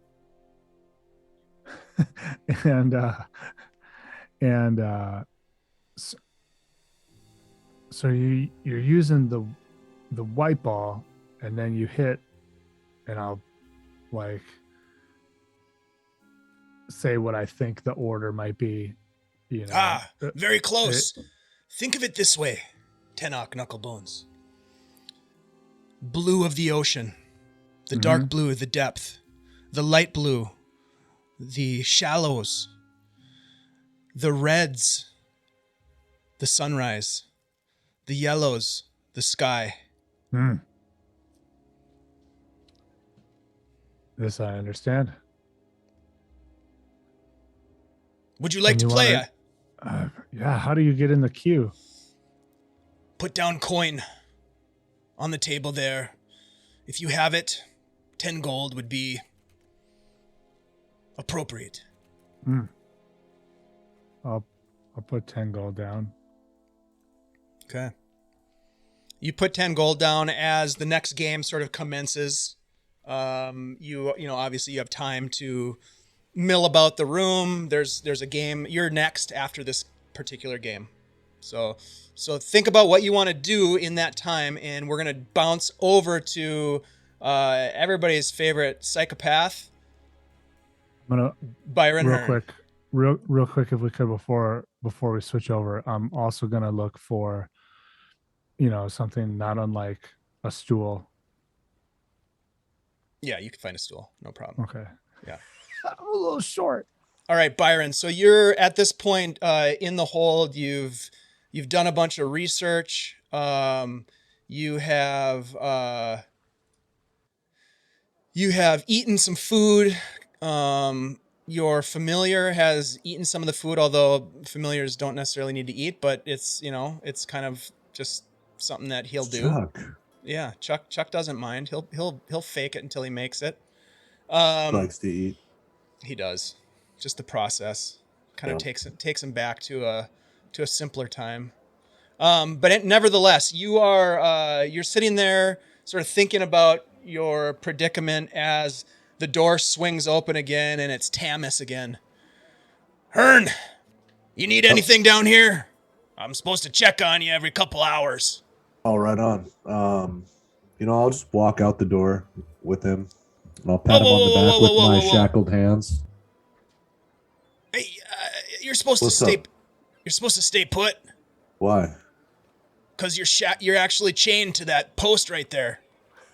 Oh, am I outside that area? No, you're in the room, basically chained to one of the support beams of the ship. Oh, yeah. Tamis, can you I don't know. Do you know where my thieves' tools are? Tools, my kit, my lockpick set. Yeah, you want your rapier too? Oh, no, so I you don't can need any kill all weapons. of us? Don't give me any weapons. Just give me my lockpick set and my hammer. I would have to check this with Fritz. Yep. Yeah, go get Fritz. Good idea. All right, I'll be right Can back. you get Fritz? Yeah, sweet. Yeah. What the fuck, Chuck? And then he leaves. Yep. And he I'll couple minutes later he returns with Fritz. I told you he wants his lock picking tools. Yeah, so Mr. Hearn. Fritz, So here's the Fritz. thing, yeah. Wait, The wait, captain wait. here, he told us to keep you in lockdown. Yep. How you I feeling? understand. I was just actually, I was wondering that same thing. Can you just come here and look in my eyes really carefully? He kind of looks over at Tamis. I will. You're not gonna do anything funny now, are you? How about this? We were I'll told walk you to the end of my chain, Oh so boy. I can't They move my both arms any step further. back. They both take a step back. My arms are like locked up. I'm like as far out as I can be. I'm stuck. Right. And I'll lean my head over and I'll be like, all right, see, literally, I can't even bite you if I wanted to. What am I looking for, yeah? He Just kinda look looks for in- like a black cloudiness. I think they described it as psychopathy Oh, or you see something like anything? that. Tamis looks. Yeah. I don't see shit. I don't see nothing. Nothing. All right. So here's my thought. Yeah? If you guys don't want to unlock me, that's fine. I won't be unlocked. But we do need to do some maintenance on the ship. Do we have supplies? Yeah? We got supplies. Right, Fritz? Yeah, we're supplied up. We've been working, but we could really use you back. Listen, here's the deal. How about this? Post guards on me, and I'll work. And all I'll do is work. I'll fix up the ship, and if I do anything, if my eyes go black or anything, or if I like start to get crazy, just kill me. Just stab me Yeah. a little bit. I'd be more than happy to do it.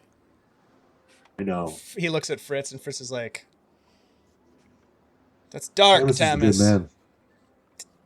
Tone it down a little, Tamis. You're kind of starting to scare me. All right, here's the thing. Deg told us to keep an eye on you, and if you seemed like you were coming around, that it might be okay if we let you, leave here. But you can't leave the ship. I can't. Yeah? You got to stay on the ship. Yeah? Why? Captain's orders. Okay. Billy said I could leave this room. If we felt safe, yeah.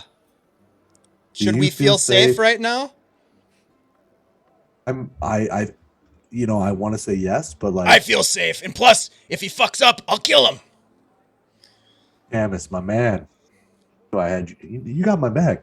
He reaches out to fist Understand. bump you and then realizes that you're chained and can't fist bump. And just kind of I'll try and hit him with my forehead. Oh, that works. I think he's good to go. Yeah, okay. All right. And Fritz pulls out You the can keep me keys. shackled too if you want. No, we're going to put you to work then, Mr. Hearn. I can work shackled. Yeah. Okay. 5 times the work of the rest of you. Just let me unshackle you. Quit fighting it. And he turns you around and he unshackles you. I'll attack him. No, I'm kidding. Your wrists are freed. It was uncomfortable, but you were bound to your location, but it wasn't like super uncomfortable. They were pretty good to you in terms of keeping you in the hold. Some of the other guys have been there. Like they've had to be locked up in the hold before. They get it. They may have not gone crazy black eye, but they've gone drunk bastard. So, anyways, you have. They release you from your manacles, and you are you're allowed to leave the room. Right, and they follow you back up onto the deck. I will find my carpenter's tools, and I'll make my way back down to the hold, and I'll start grabbing tar and wood and patching up anything that looks like it's wearing. Start fixing stuff up, and then I'll double check the ballista, make sure it's the fire bolts are properly loaded, filled with tar and stuff. I'm not going to fire them or anything. I'm going to pull the string back. You two things. You get the sense, and it's obvious that Fritz is watching kind of everything that you do for a while, right? Until he feels comfortable. Go ahead and roll a carpenter's tools check for me as you set about patching and fixing things. And roll with advantage, because as you begin to set to work, you are joined by Tamis. You are joined by that other guy. And you are joined by Kyle. The three of them come down. They don't say anything, but they just kind of silently get back to work as if nothing ever happened. And the four of you, what'd you roll? 24 on carpenter's tools. Yeah, the four of you set to work on repairing the ship, and you're feeling like yourself again. You get the sense that that the guys aren't afraid of you. They are there to support you, and eventually Fritz sort of leaves and goes about his business that he needs to take care of. And there's not necessarily words that they say to you. You could just certainly talk to them if you want, but they just come down and start working with you. Guys, sorry if I tried to kill any of you guys. I think I did, though. I feel like I would remember that. Nah, you didn't do shit to us. Yeah. You guys getting paid yet? Deg owes us some money. Yeah, I feel like he owes me money too. Yeah, how much do you think he owes you guys? He had to guess. Just throw it out there. Kyle's like, well, I think Deg's been spending his money on liquor and whores. We've been sitting here on the ship for... How many is that? 12? 4, 6, 12? 9, 6. 6 days we've been here. Yep. Some of the boys got their asses kicked. Yeah, I know. Yeah, I heard a couple of you guys put up a good fight. I could hear it through the bars. Emil was worthless, as you might expect. I mean, he's a cook. Cooks He never does- do anything but He does cook. make a good gruel. Yeah.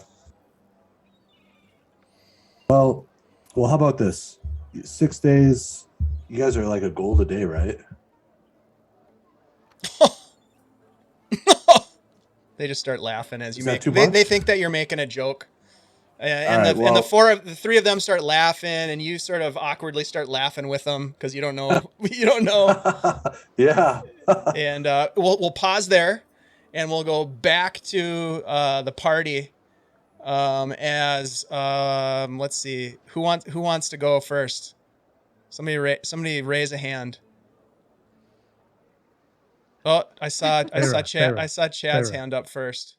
Uh, Go ahead. okay, I'll go first.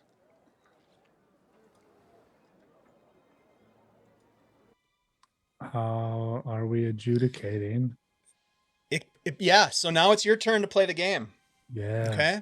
So you mosey up as the prior game ends, and a man comes over and shakes your hand, and he says, my name is Griffith. Griffith. I have the same accent as the other guy for some reason. I don't know why." I'm familiar with that accent. "Hello, my name's Griffith. Nice to meet you. Would you care for a bit of billiards?" Yep. I see you've got 10 gold on the table.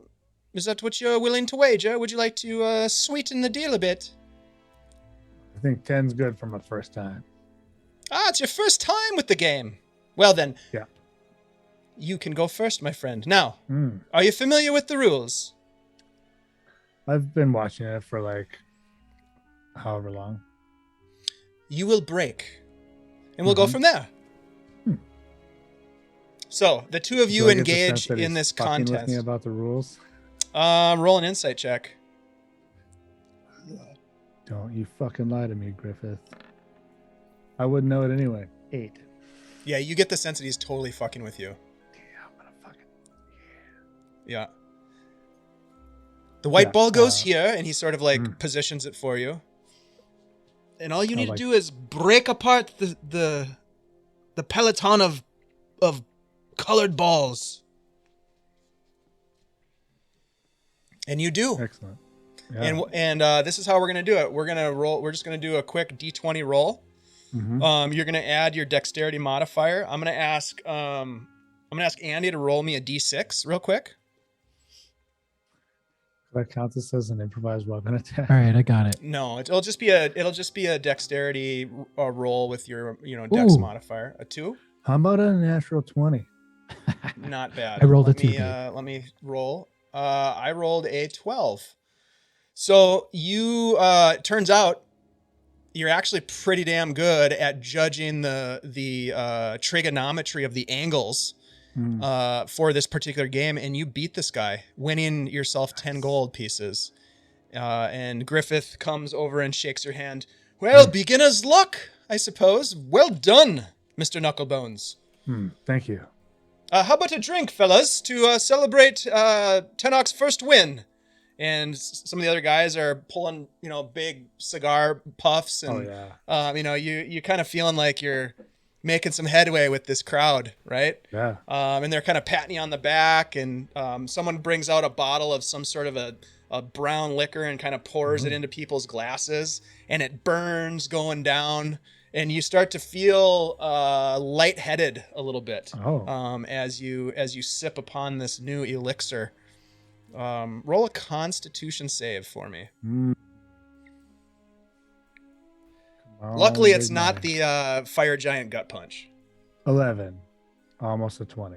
You're feeling you're on the edge of inebriation, essentially. You are. You're slurring your speech. You kind of set the cue down, and you can tell that you're a little bit less dexterous, a little uneasy, but feeling good and smoking a cigar. You're gonna have a nasty hangover in the morning, as happens with the cigars. cigar hangover. Terrible Oh, yeah. hangovers. Yeah, fuck, I hate those things. They're That great was in the moment, but It was a fuck common that. problem in the army. I'm sure. All right, so think about what you want to do next, and let's Yeah. move over to Feyre.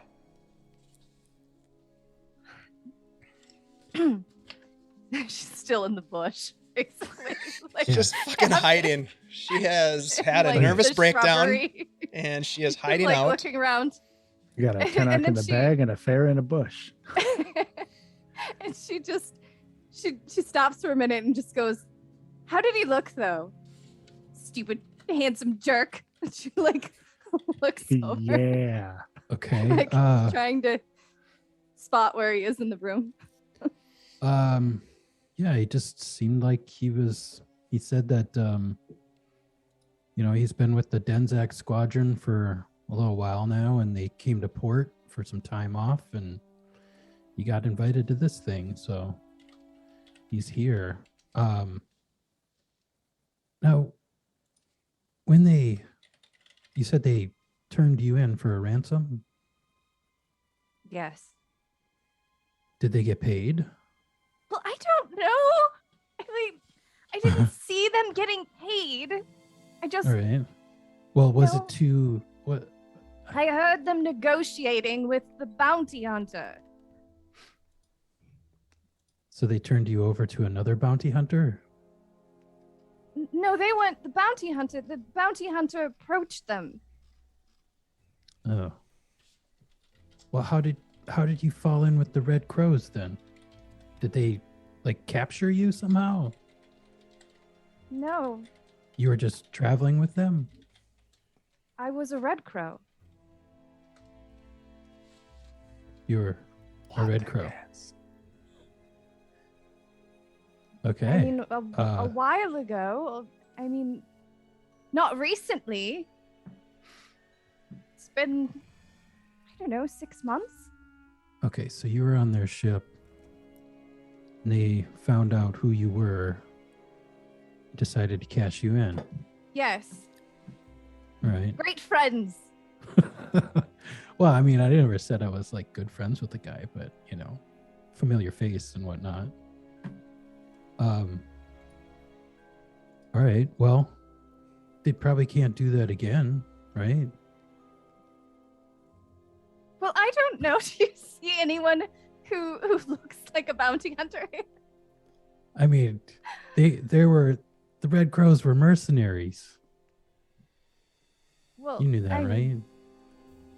It's like this crew, we just did odd jobs and, Yeah. tried to make a name for ourselves and, That's true. Well, here's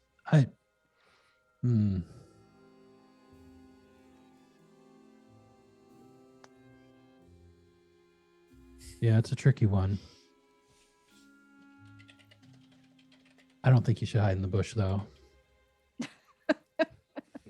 She very awkwardly comes out of the bushes and like wipes some of the leaves and brush off of her. Yeah, that's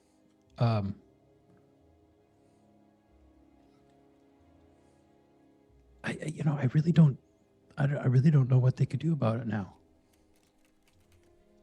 If they're in the pay of this Denzak squadron now, they can't grab you and leave, even if they could. I mean, we wouldn't let them. I mean, it might upset Fulch. I mean, if his date is arrested, but if they give him a cut, I don't know. Like, I don't know the man very well.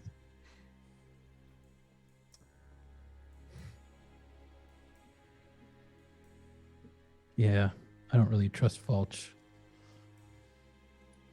I mean, I don't really trust Tarn either, but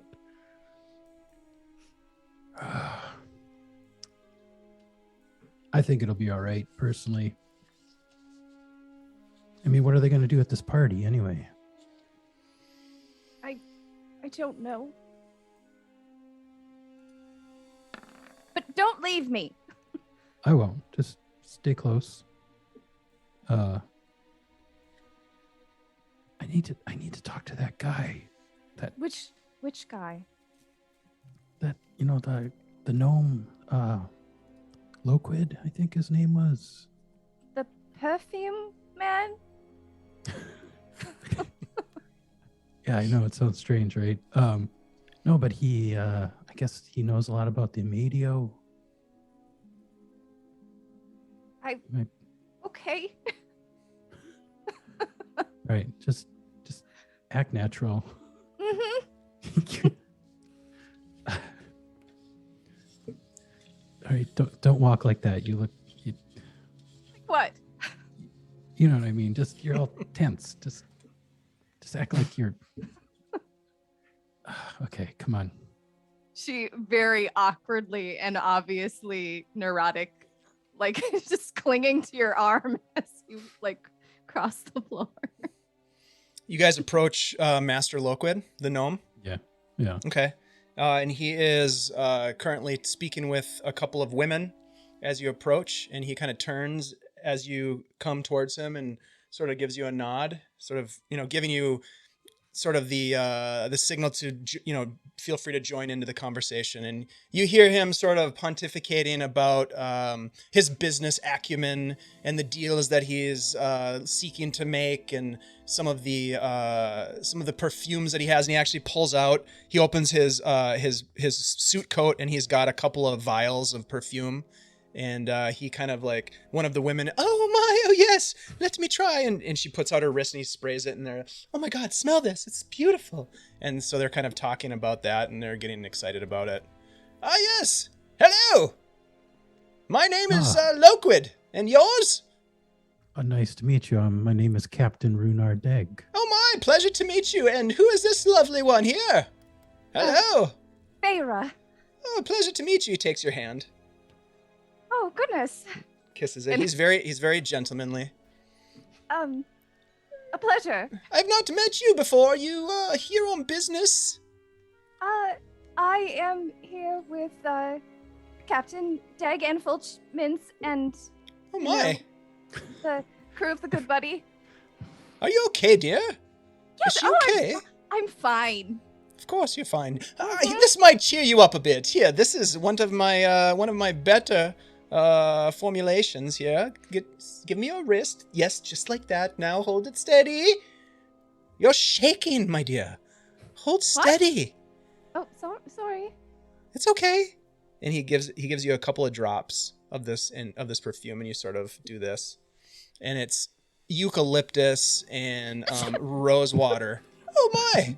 She's allergic to it. Lovely.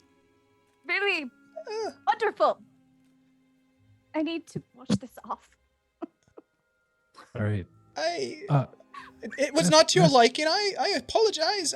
And the two other women sort of like giggle, and they walk away. Oh my! Well, Say, Mr. Loquid. he pulls out a handkerchief and hands it to you, Feyre. We heard just word of mouth that you're familiar with the Amadio. Oh yes. Many of the ingredients in my perfumes are gathered from the interior. Oh yes, the deep interior of the Amadio jungle.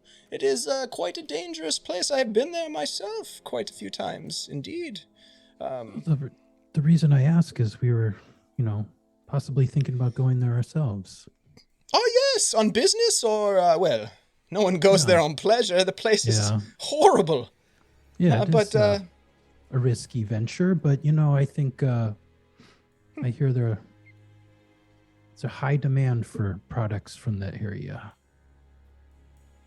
Yes, of course. Do you sail intend? there often?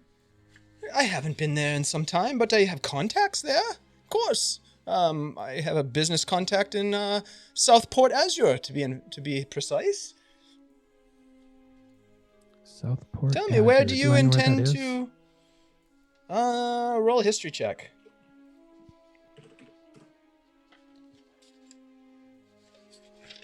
Character cheat history.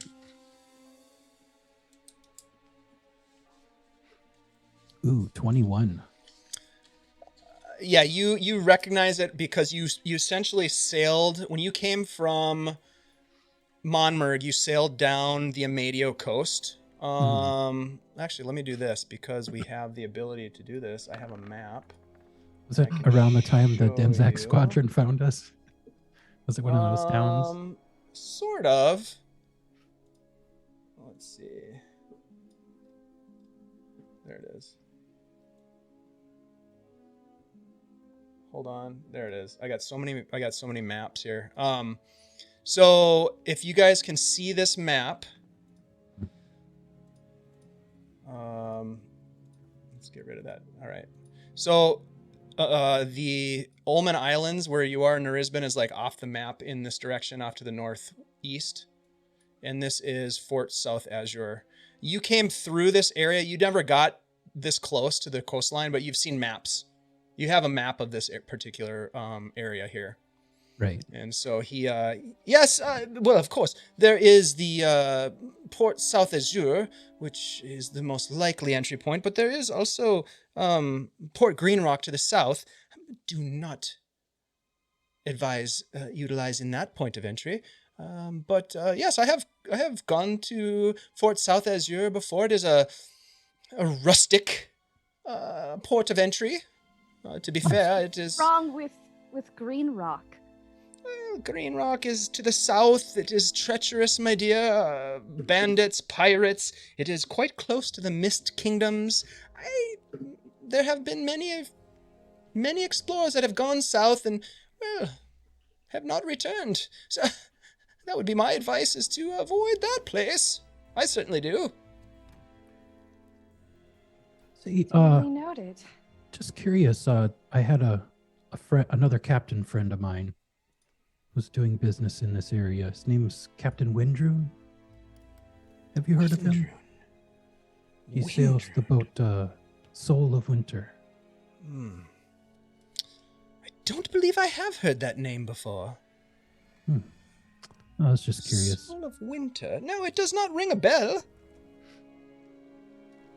Tell me, what kind of business do you seek in the Amadio? Riches? Are you explorers? Are you, We've been known to do a little exploring, Well. but merchant trade brought us down here from Monmerg.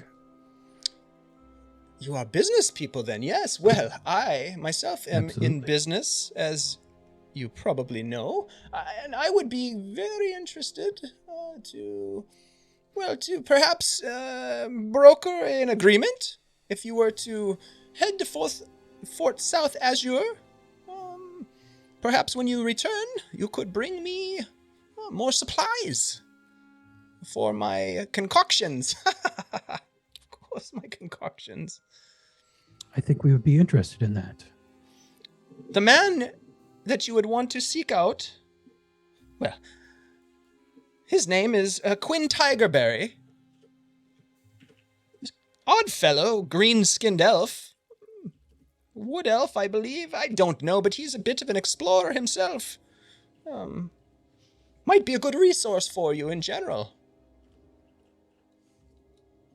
But he certainly has done business with me before and would know exactly the kind of thing that I'm looking for.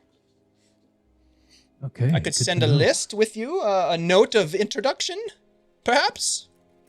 That would be great. Very good. Well, come see me in the next few days. I am located in the Merchants District. Should be easy to find. And we shall perhaps broker a deal. Tell me, where do you intend to... How deep do you intend to go into the Amadio? It is quite dangerous. Yeah, we have some experience with danger, if you know what I'm saying. Oh, I'm sure you do. You look very capable. I'm Although, very- my dear, you look a fright. What is wrong, my dear? Oh, I think, maybe I'm just having a reaction to the perfume. I'm so sorry. I think, is this swelling? Do you think this is swelling? It is a bit red. You- Maybe I should go wash it off. Perhaps there is a lavatory, just inside, right? Yes, that way, across the patio. A basin, you could wash yourself. I'm so sorry. I've never seen anything like that before. I'll tell you what. Do you walk away? What? No, I mean, She'll be all right. is it within eyesight of where Deg is, or is it further? I mean, it's probably like 40 feet away, but you'd still be able to see sort of the area. You wouldn't be out of sight of Deg. You'd be able to see him. Okay. I'm gonna just again go, don't leave me. I'm just gonna walk off. I'll be right here. Mr. Deg, it's not my place to say, but the Amadio jungle certainly holds much more dangerous things than my perfumes. Do you intend to bring her with you? Well, I mean, yes, of course. She's a lot more capable than she lets on. Let's just put it that way. I should hope so. It is a You know, dangerous place. I have lots of crew. Of course you we're do, used of course. to remote locations, Of course you are. Adventures. interesting encounters, that sort of thing. Tell me, what's the most interesting encounter you've had as an adventurer? Oh, I could tell you lots of stories. I've been to hell and back. I'll just smile at him. All right, Feyre, you make your way towards the basin, and as you do, you hear a voice, a familiar voice. Feyre, is that you? My God! And you turn and you see Tarn.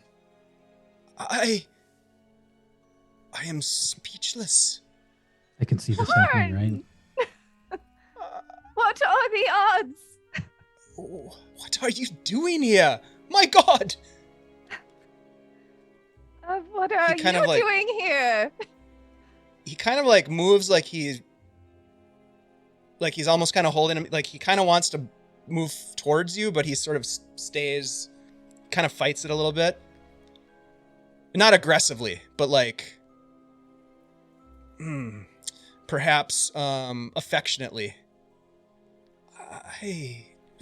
I did not expect to see you here. No, and I did not expect to see you ever again. Yet here we are. I'm going to make my way over there. Fate has brought us together. You look marvelous. Beautiful. That dress. Well. Thank you. And you also, you always looked good. Well, I bought new clothes specifically for tonight. You know? Well, right. My dear. You can't wear what you wear on the ship here. How did you come to be here in Nariban of all places? I took a job on a ship, and I'm just just going with the flow, not staying very long anywhere. Yes, that is like you, isn't it? Leaving, without saying goodbye. Mm-hmm. I have to admit, I was confused when you left. Well, it's not like I had a choice. Rhunar, you eventually kind of make your way over as you see them having this conversation. Deg! I would like to introduce you to, and he kind of gestures to you, wondering... Oh! Yes, I heard that you know one another from before. Yes, we are We go way back. acquainted, I would say. Mm-hmm. Deg, you did not tell me that you had taken on new crew members. I just kind of fell into their laps. He kind of turns as a waiter goes by. 3 drinks, quick. Yes, a lot of strange coincidences this evening. Indeed. Miss Deg actually rescued me. After my Rescued ship you? went down. Your ship? We found her floating in the ocean. What have you gotten yourself into, Feyre? It was quite lucky, actually. What was? I'm not going to lie. It is very, very good to see you.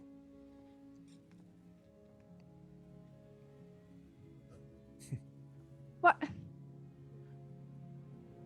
Was the money really worth it? Money? What? Oh no. What do Yeah, you Tarn, mean? was the money worth it? I'll just give him a look. I heard you. Act like you're surprised that I left? I heard you. You mean the man who visited looking for you? I sent him away. I sent him packing. I heard you. It makes sense now. You think that after all of that I would betray you? What was I supposed to think? Can I tell if he's lying? Roll an insight check. Insight check. Insight. I didn't want to say interesting. How hard can I insight check? Where's that button? Here it is. Come on. If only you had asked 14. me, Feyre. If only you had communicated. I could have explained. Well, I you sent him away. and the great Tarn couldn't come and find me. I looked for you, dear. You are quite skilled at disappearing. You know this. You've done that before. Rhunar, you get the sense that he is very sincere. He is, emotions are sort of like popping through his bravado at this point. And it kind of makes you feel uncomfortable. Because you're kind of like listening to this really emotional conversation as like the third wheel. Kind of like. Awkward. And Feyre starts looking around like, oh my god, are we making a scene in the middle of the ballroom? You look around and you don't get the sense that you are. Like people are busy doing their things and you're kind of off to the side a bit. Rhunar, a tray of food comes past you. I'm just gonna grab a few things of food. So this time it's not a giant squid roll. It is minted plantain chowder.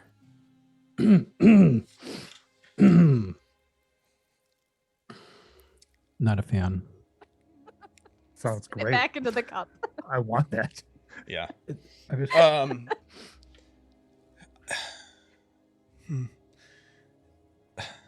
My little star. I would not betray you names. like that. I am sorry that things worked out the way they did and communications were misinterpreted. I never intended to sell you out. I would never do that to you. I was in love with you.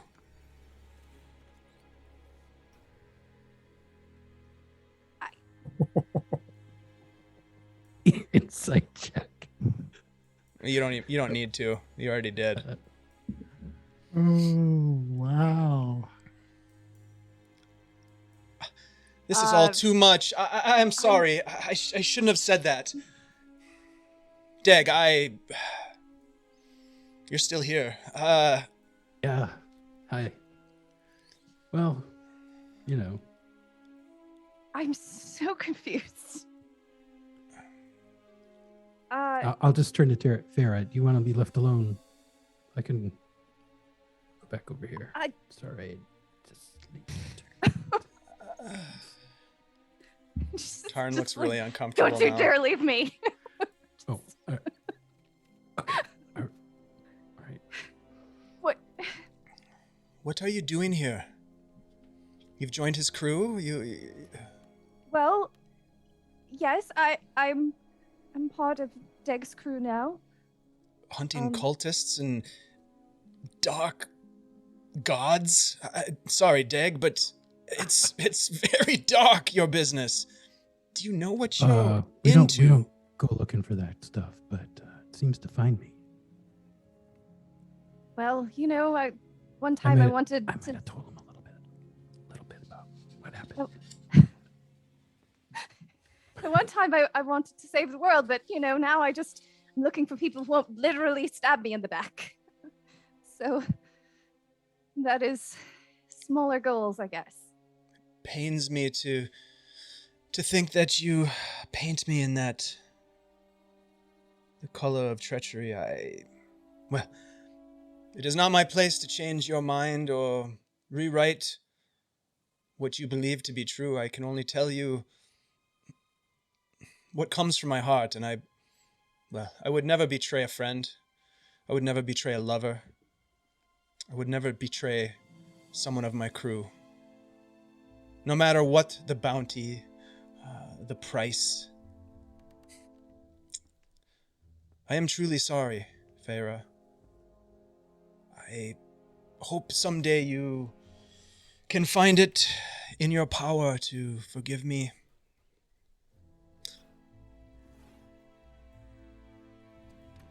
Well, I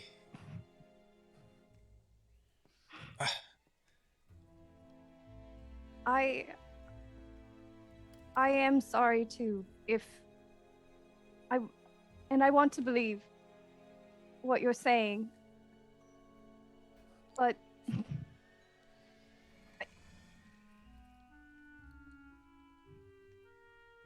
and she just looks at him and just goes, I loved you too. And then she just leaves. She just bolts out of there.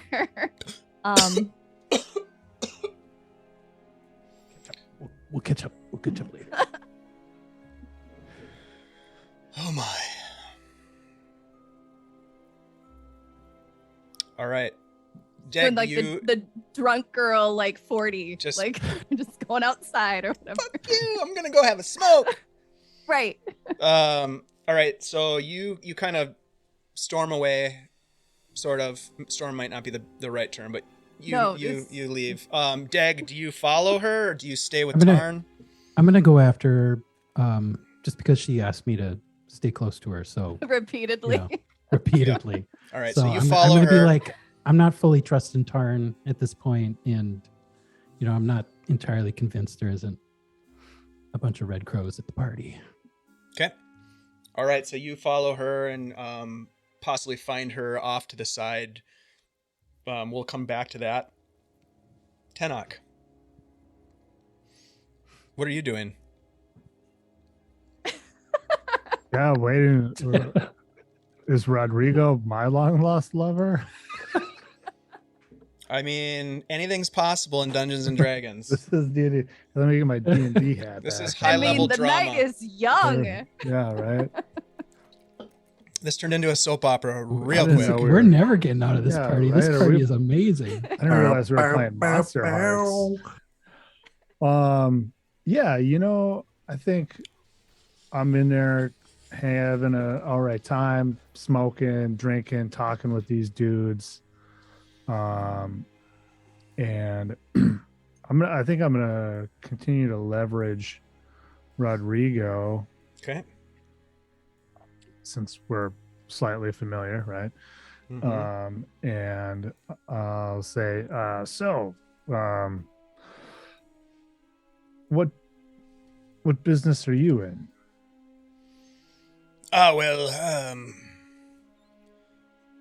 Imports and exports, primarily. Fruits, sometimes. Chemical goods, other times. Mostly shipping to the north. There seems to be a voracious appetite for products from this region in the hold of the Sea Princes, which is well, let's just say a beneficial business environment for us all right now. Yes, indeed. You can tell he's a little sauced. Mm-hmm. Yes, indeed. Thank you for the subscription, Armin. You son of a bitch. Yes, business has been good. Yes. Do you run your own ship, or you No. oversee No, ships? I hire ships to transport goods hither and thither, to and fro. Do you run farms, or do you? Where do you get your product from? Or are you I just the middle? purchase it. You're the middle guy. I make things happen, my friend. I don't create them myself. There's more money in the middle, and quite frankly, it's much easier. Take a cut here and there, and Mm-hmm. pretty soon you have amassed a fortune.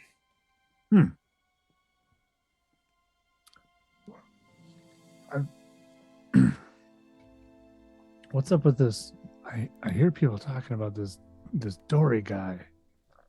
Ah, yes. Mr. Dory, well, he fancies himself as a bit of a player, but keeps to the froth a bit. Although I heard recently he ran into some trouble. His one of his taverns burned to the ground. That happened last night. One of it. He has multiple taverns. Well, he's got his fingers in everything in the froth, from what I understand. I personally don't do business with Dory. Never have been interested in the man. He's a bit of an ass. But he seems to hold some sway, particularly with what remains of the producers in the froth. Not that there's many left, as you might have noticed. It's a bit of a dreadful area. It is seen. I don't know if it's ever seen good days, but I don't know either. people would say it's seen better days for sure. Well, we shall see. Tell me, Mr. Knucklebones, what is your business? Oh, much like you, moving cargo to and fro. You have a ship, then? I work a ship. Cargo ship? Merchant ship? What type of ship? A cargo ship. Yep. Merchant ship. Interesting. We And how came did in you with end a- up here in this place? Oh, we heard that the cargo we were carrying could possibly make some money here. And you have a business relationship with the governor? I guess we do now. Interesting. Well, the governor's always looking for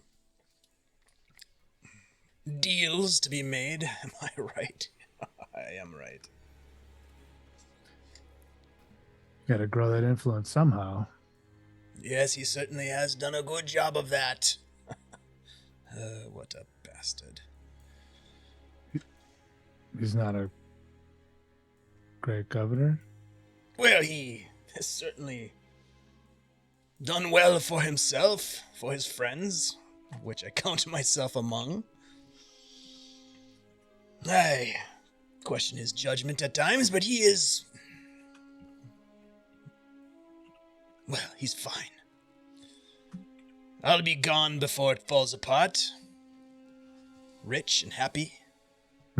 Perhaps I'll return to the hold. I've got family in Port Tolly. Perhaps farther north, who knows?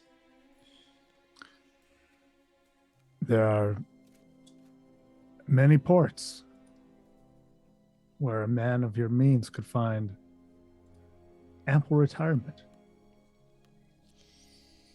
Indeed. What is the name of the ship that you have in your employ, then?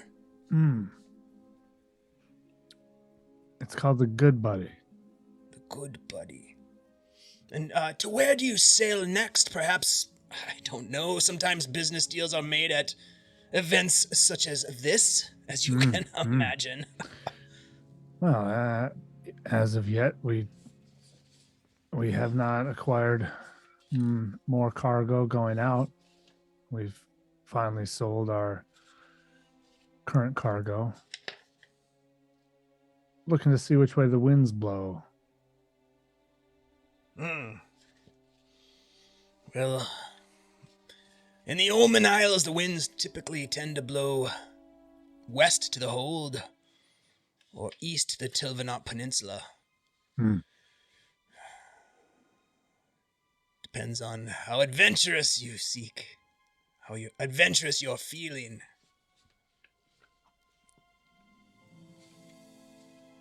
Fair enough.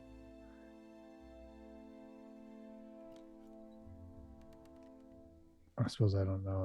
I don't really know anything about East. Probably not. No, I don't. What?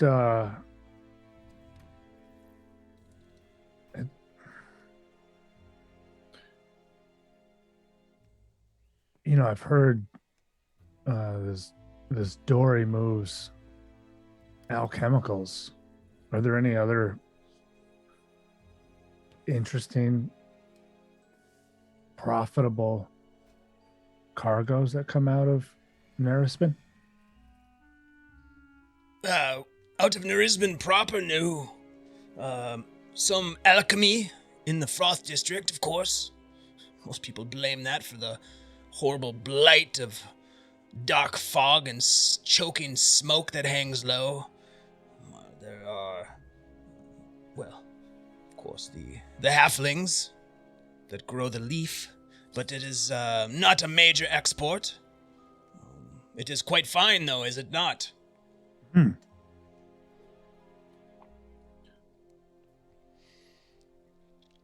Nariban is more of a crossroads type of port.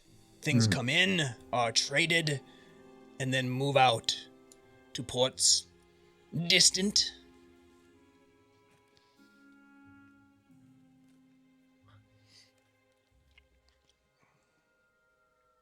Interesting. Good to know. I do have other interests. Ah, yes, tell me. I'm very curious to hear. And I will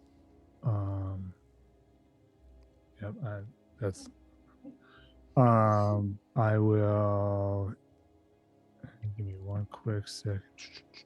All right, while you're thinking about that, we're going to move over to Farah and Rhunar.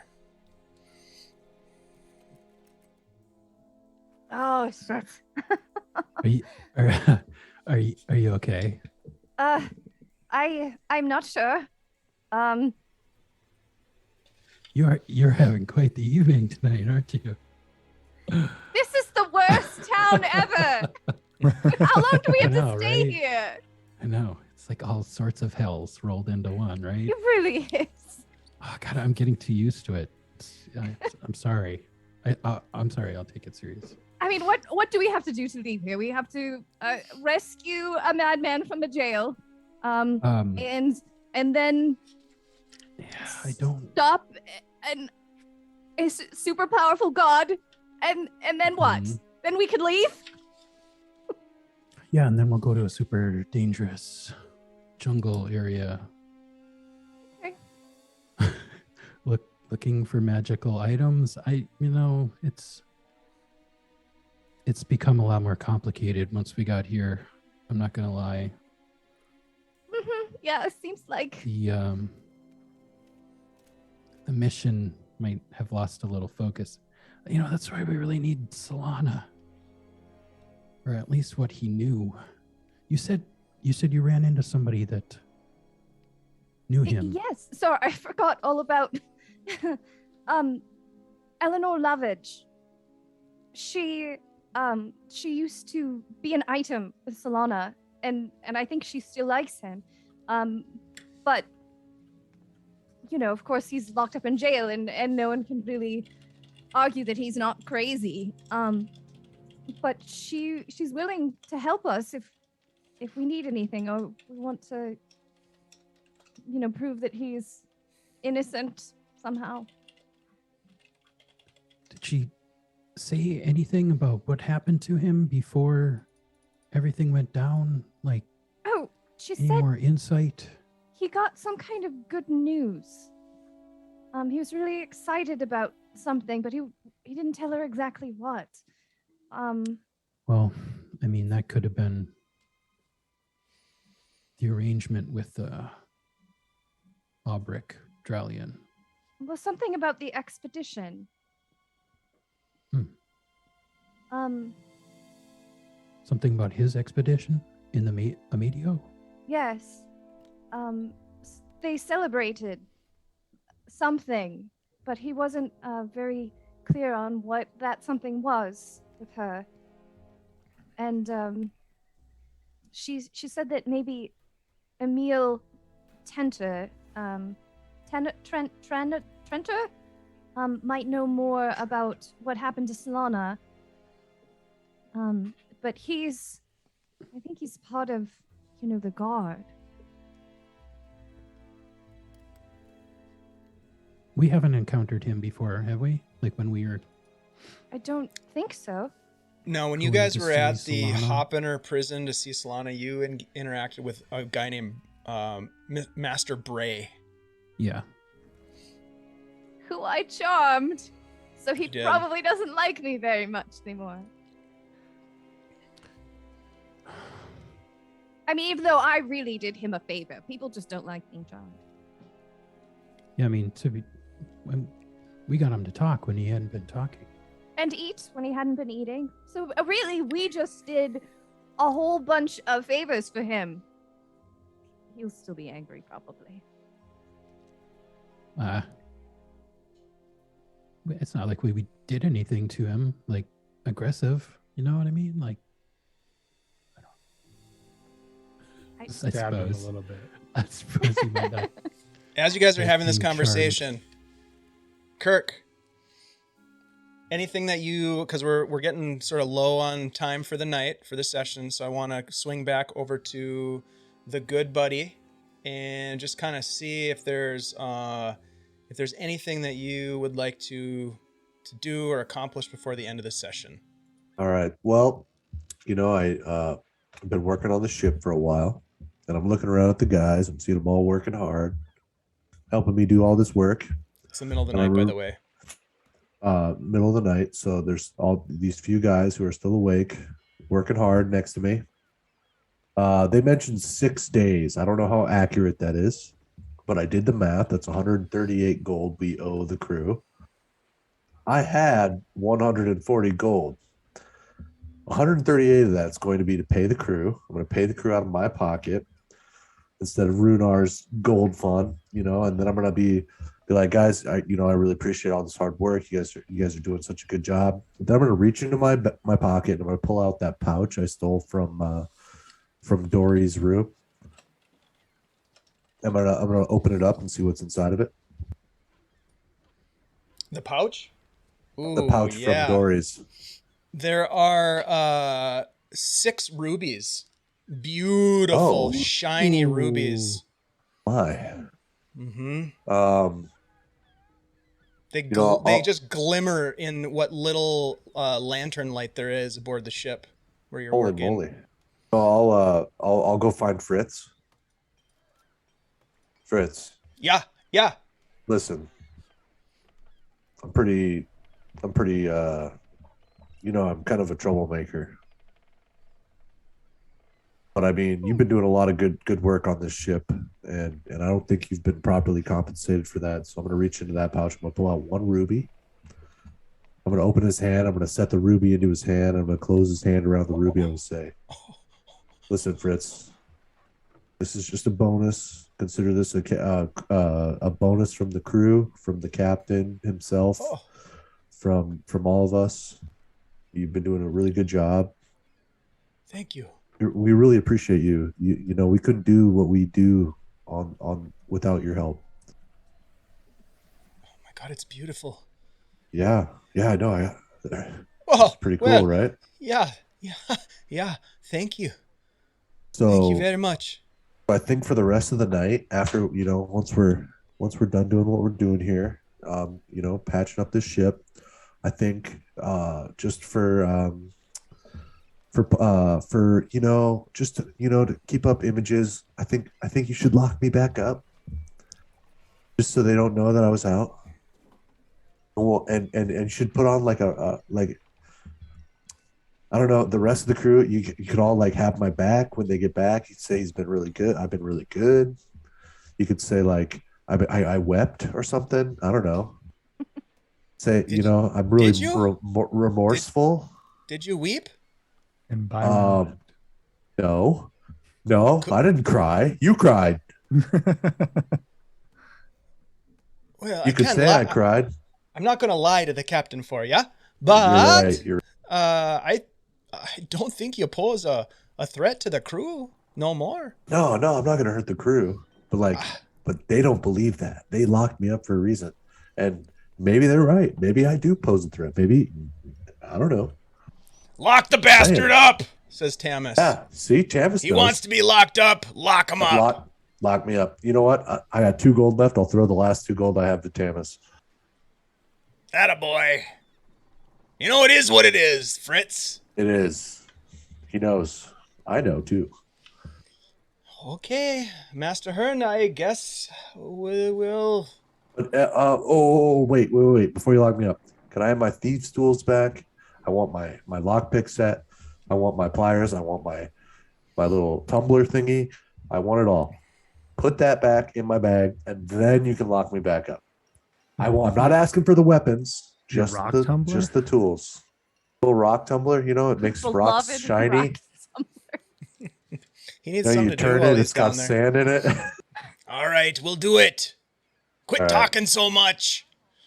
And they bring you back down into the cargo hold and lock you up and give you your tumbler and your block pit tools.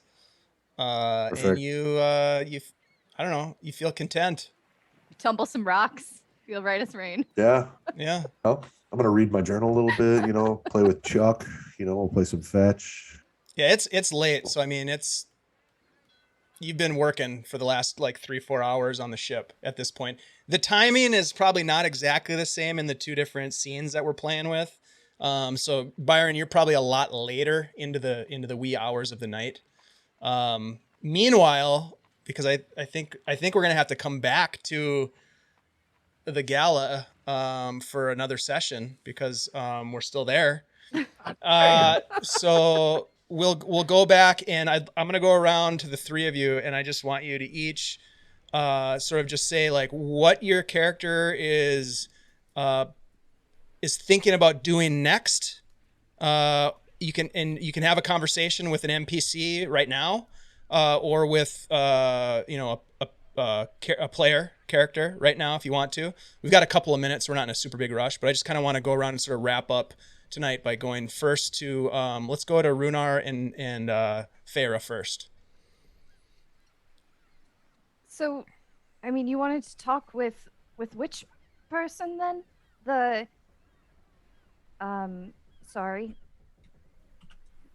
I'm looking for his name. Mr. Emil Trenter, or do you want to talk with? I mean, it sounds like we might want to talk to him. Yeah. I got to admit though, I feel like the walls are closing in a little bit. I know, right? I mean, I don't know and how don't long forget that we did burn down a building yesterday. Yeah, and we don't really know how connected Dory was.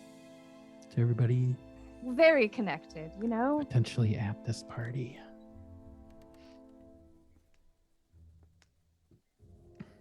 All right, maybe we should find Tenoch and call it an evening. I don't know. What do you want to do? Well, let's just go meet up with him and see what's going on.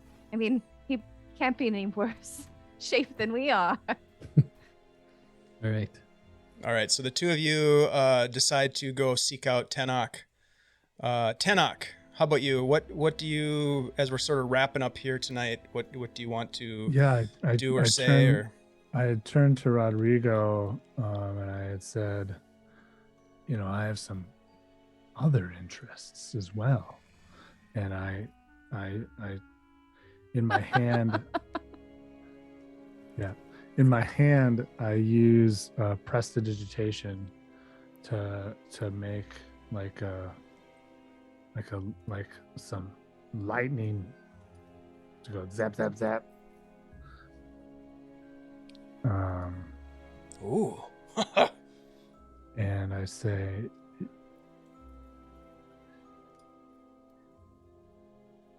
you know, as maybe you know about where a guy could get in on a little more esoteric action.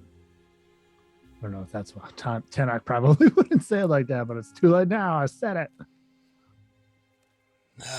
Arcane? Well, I don't practice myself, but there are many in town that do. What exactly are you looking for, Mr. Knucklebones? Well, you know, you see a lot of things out on the ocean, in the jungles. I've heard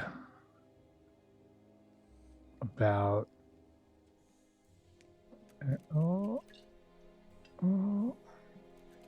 I've heard about things that offer power to those willing.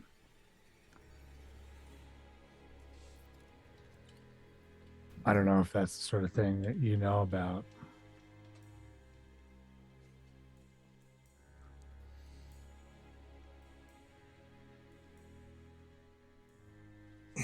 Well, in my experience, power must be earned. It is rarely given, and it is often taken.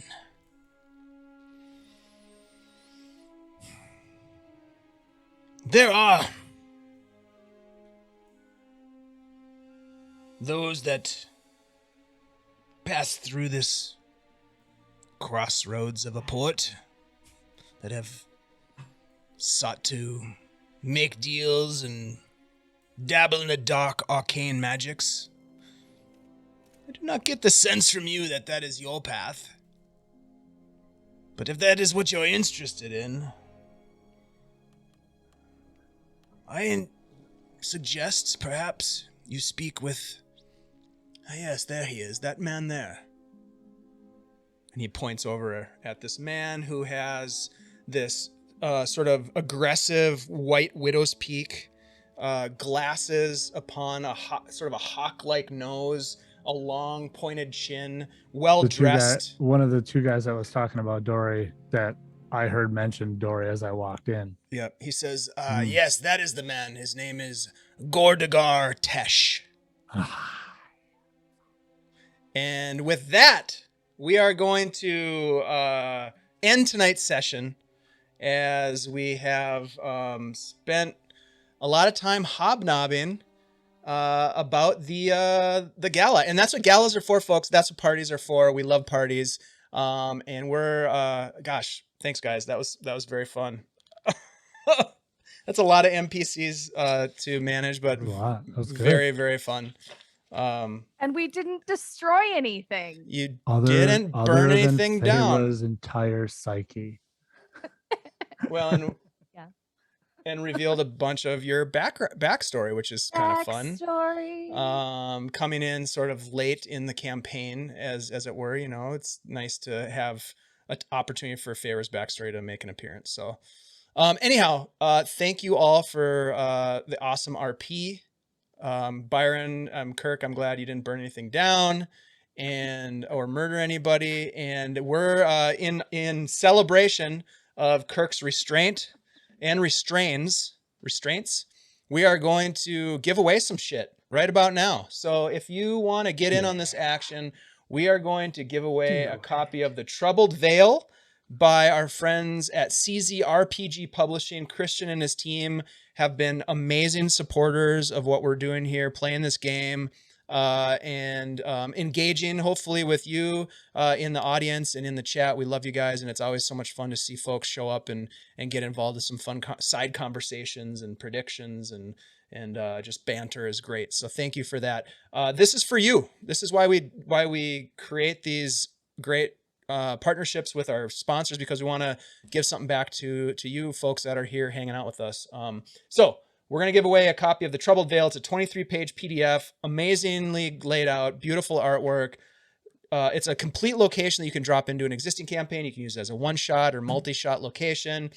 I've been sort of talking about it with folks as like an opportunity to test your skills or like dip your toes into becoming a DM. This would be a great way to do it because Christian and his team lay everything out for you. So !drawing to get in on that. We're also going to be giving away a dropper vial of the Old Goat Beard Company beard oil. This one in particular is the cedar and leather, which I've been using judiciously. God, it's so good, you guys. And it really does make my beard nice and soft. And, all the people just won't stop talking about how soft my beard is. So it just tells you right there what's going on.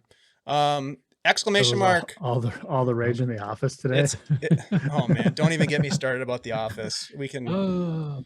It was day one reintegrating back to office world, and since Christmas, like I haven't been in the office since Christmas, and it was well, you saw my messages. It was interesting. Nevertheless, let's not talk about that. Let's talk about giving some shit away. Exclamation mark drawing. If you want to get in on this action. You do need to get in the next couple of minutes here. I'm going to get rid of the bots because the bots don't need to win nothing.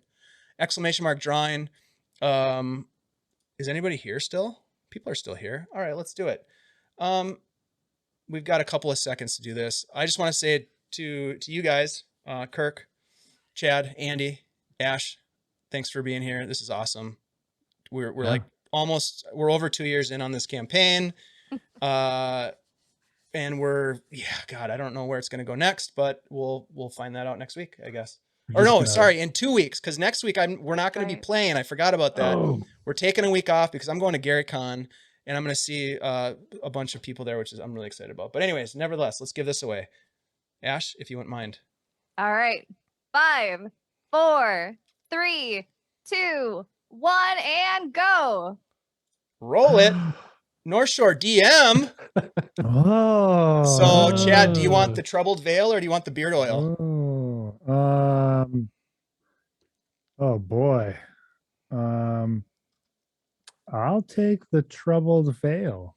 Okay. So the next person is going to get the beard oil, whether you need it or not. Look, if you win the beard oil and you don't have a beard, that's okay. Find a person that has a beard. There's plenty of them out there. Look at us. I see 1, 2, 3.5 people here who have beards. Kirk counts as half. Okay. He's a young kid. Look at him. He's just a baby. Baby. Just a little baby guy. All right, here we go. 5, 4, 3, 2, 1. Andy G3D. Hey. Wow. That's awesome. So we got, and well-deserved. We got the table cast victory. members are winning. Congrats. That's the first time I've ever won. You have won, sir, the beard oil. I will make sure that we get that sent out to you right away. Hey, everybody. Thank you so much for being here. Let's take a quick peek at who we might be able to raid. In the meantime, Chad, why don't you tell us about what's going to happen tomorrow night? Tomorrow night. we're going to delve into the fallout of the whatever happened that caused all the teachers to be turned into bunny flies in the Bruxham Academy of Arcane Arts, which is the school where we play in our Kids on Brooms game, which is tomorrow night, right here, 7 p.m. Central Standard Time. Do Skittles really come from people who are sick with magicalitis? I don't know. Maybe. It's likely. It sounds super gross, but capitalism. Hey, it's free, right? Capitalism. It's free. I mean, Think of the duh, profit margins. guys. Yeah. In this economy. All right, you guys, this is gonna be good. I don't know. This is one challenge we run into is oftentimes we raid into people who are sort of getting ready to end, but we're gonna raid into Valor Studios or Valor Okay. Studios. I don't know, guys. We're gonna raid them. I know Phoenix just started, but they're not actually streaming yet. They haven't started. We'll get yet, to them next week. Hey, but, yeah. you guys, thank you so much. Let's hit these folks up with the raid emotes. Thank you so much for being here. We really appreciate you guys. We're going to go to the end screen here. Thank you so much. Love you all. We'll see you tomorrow night.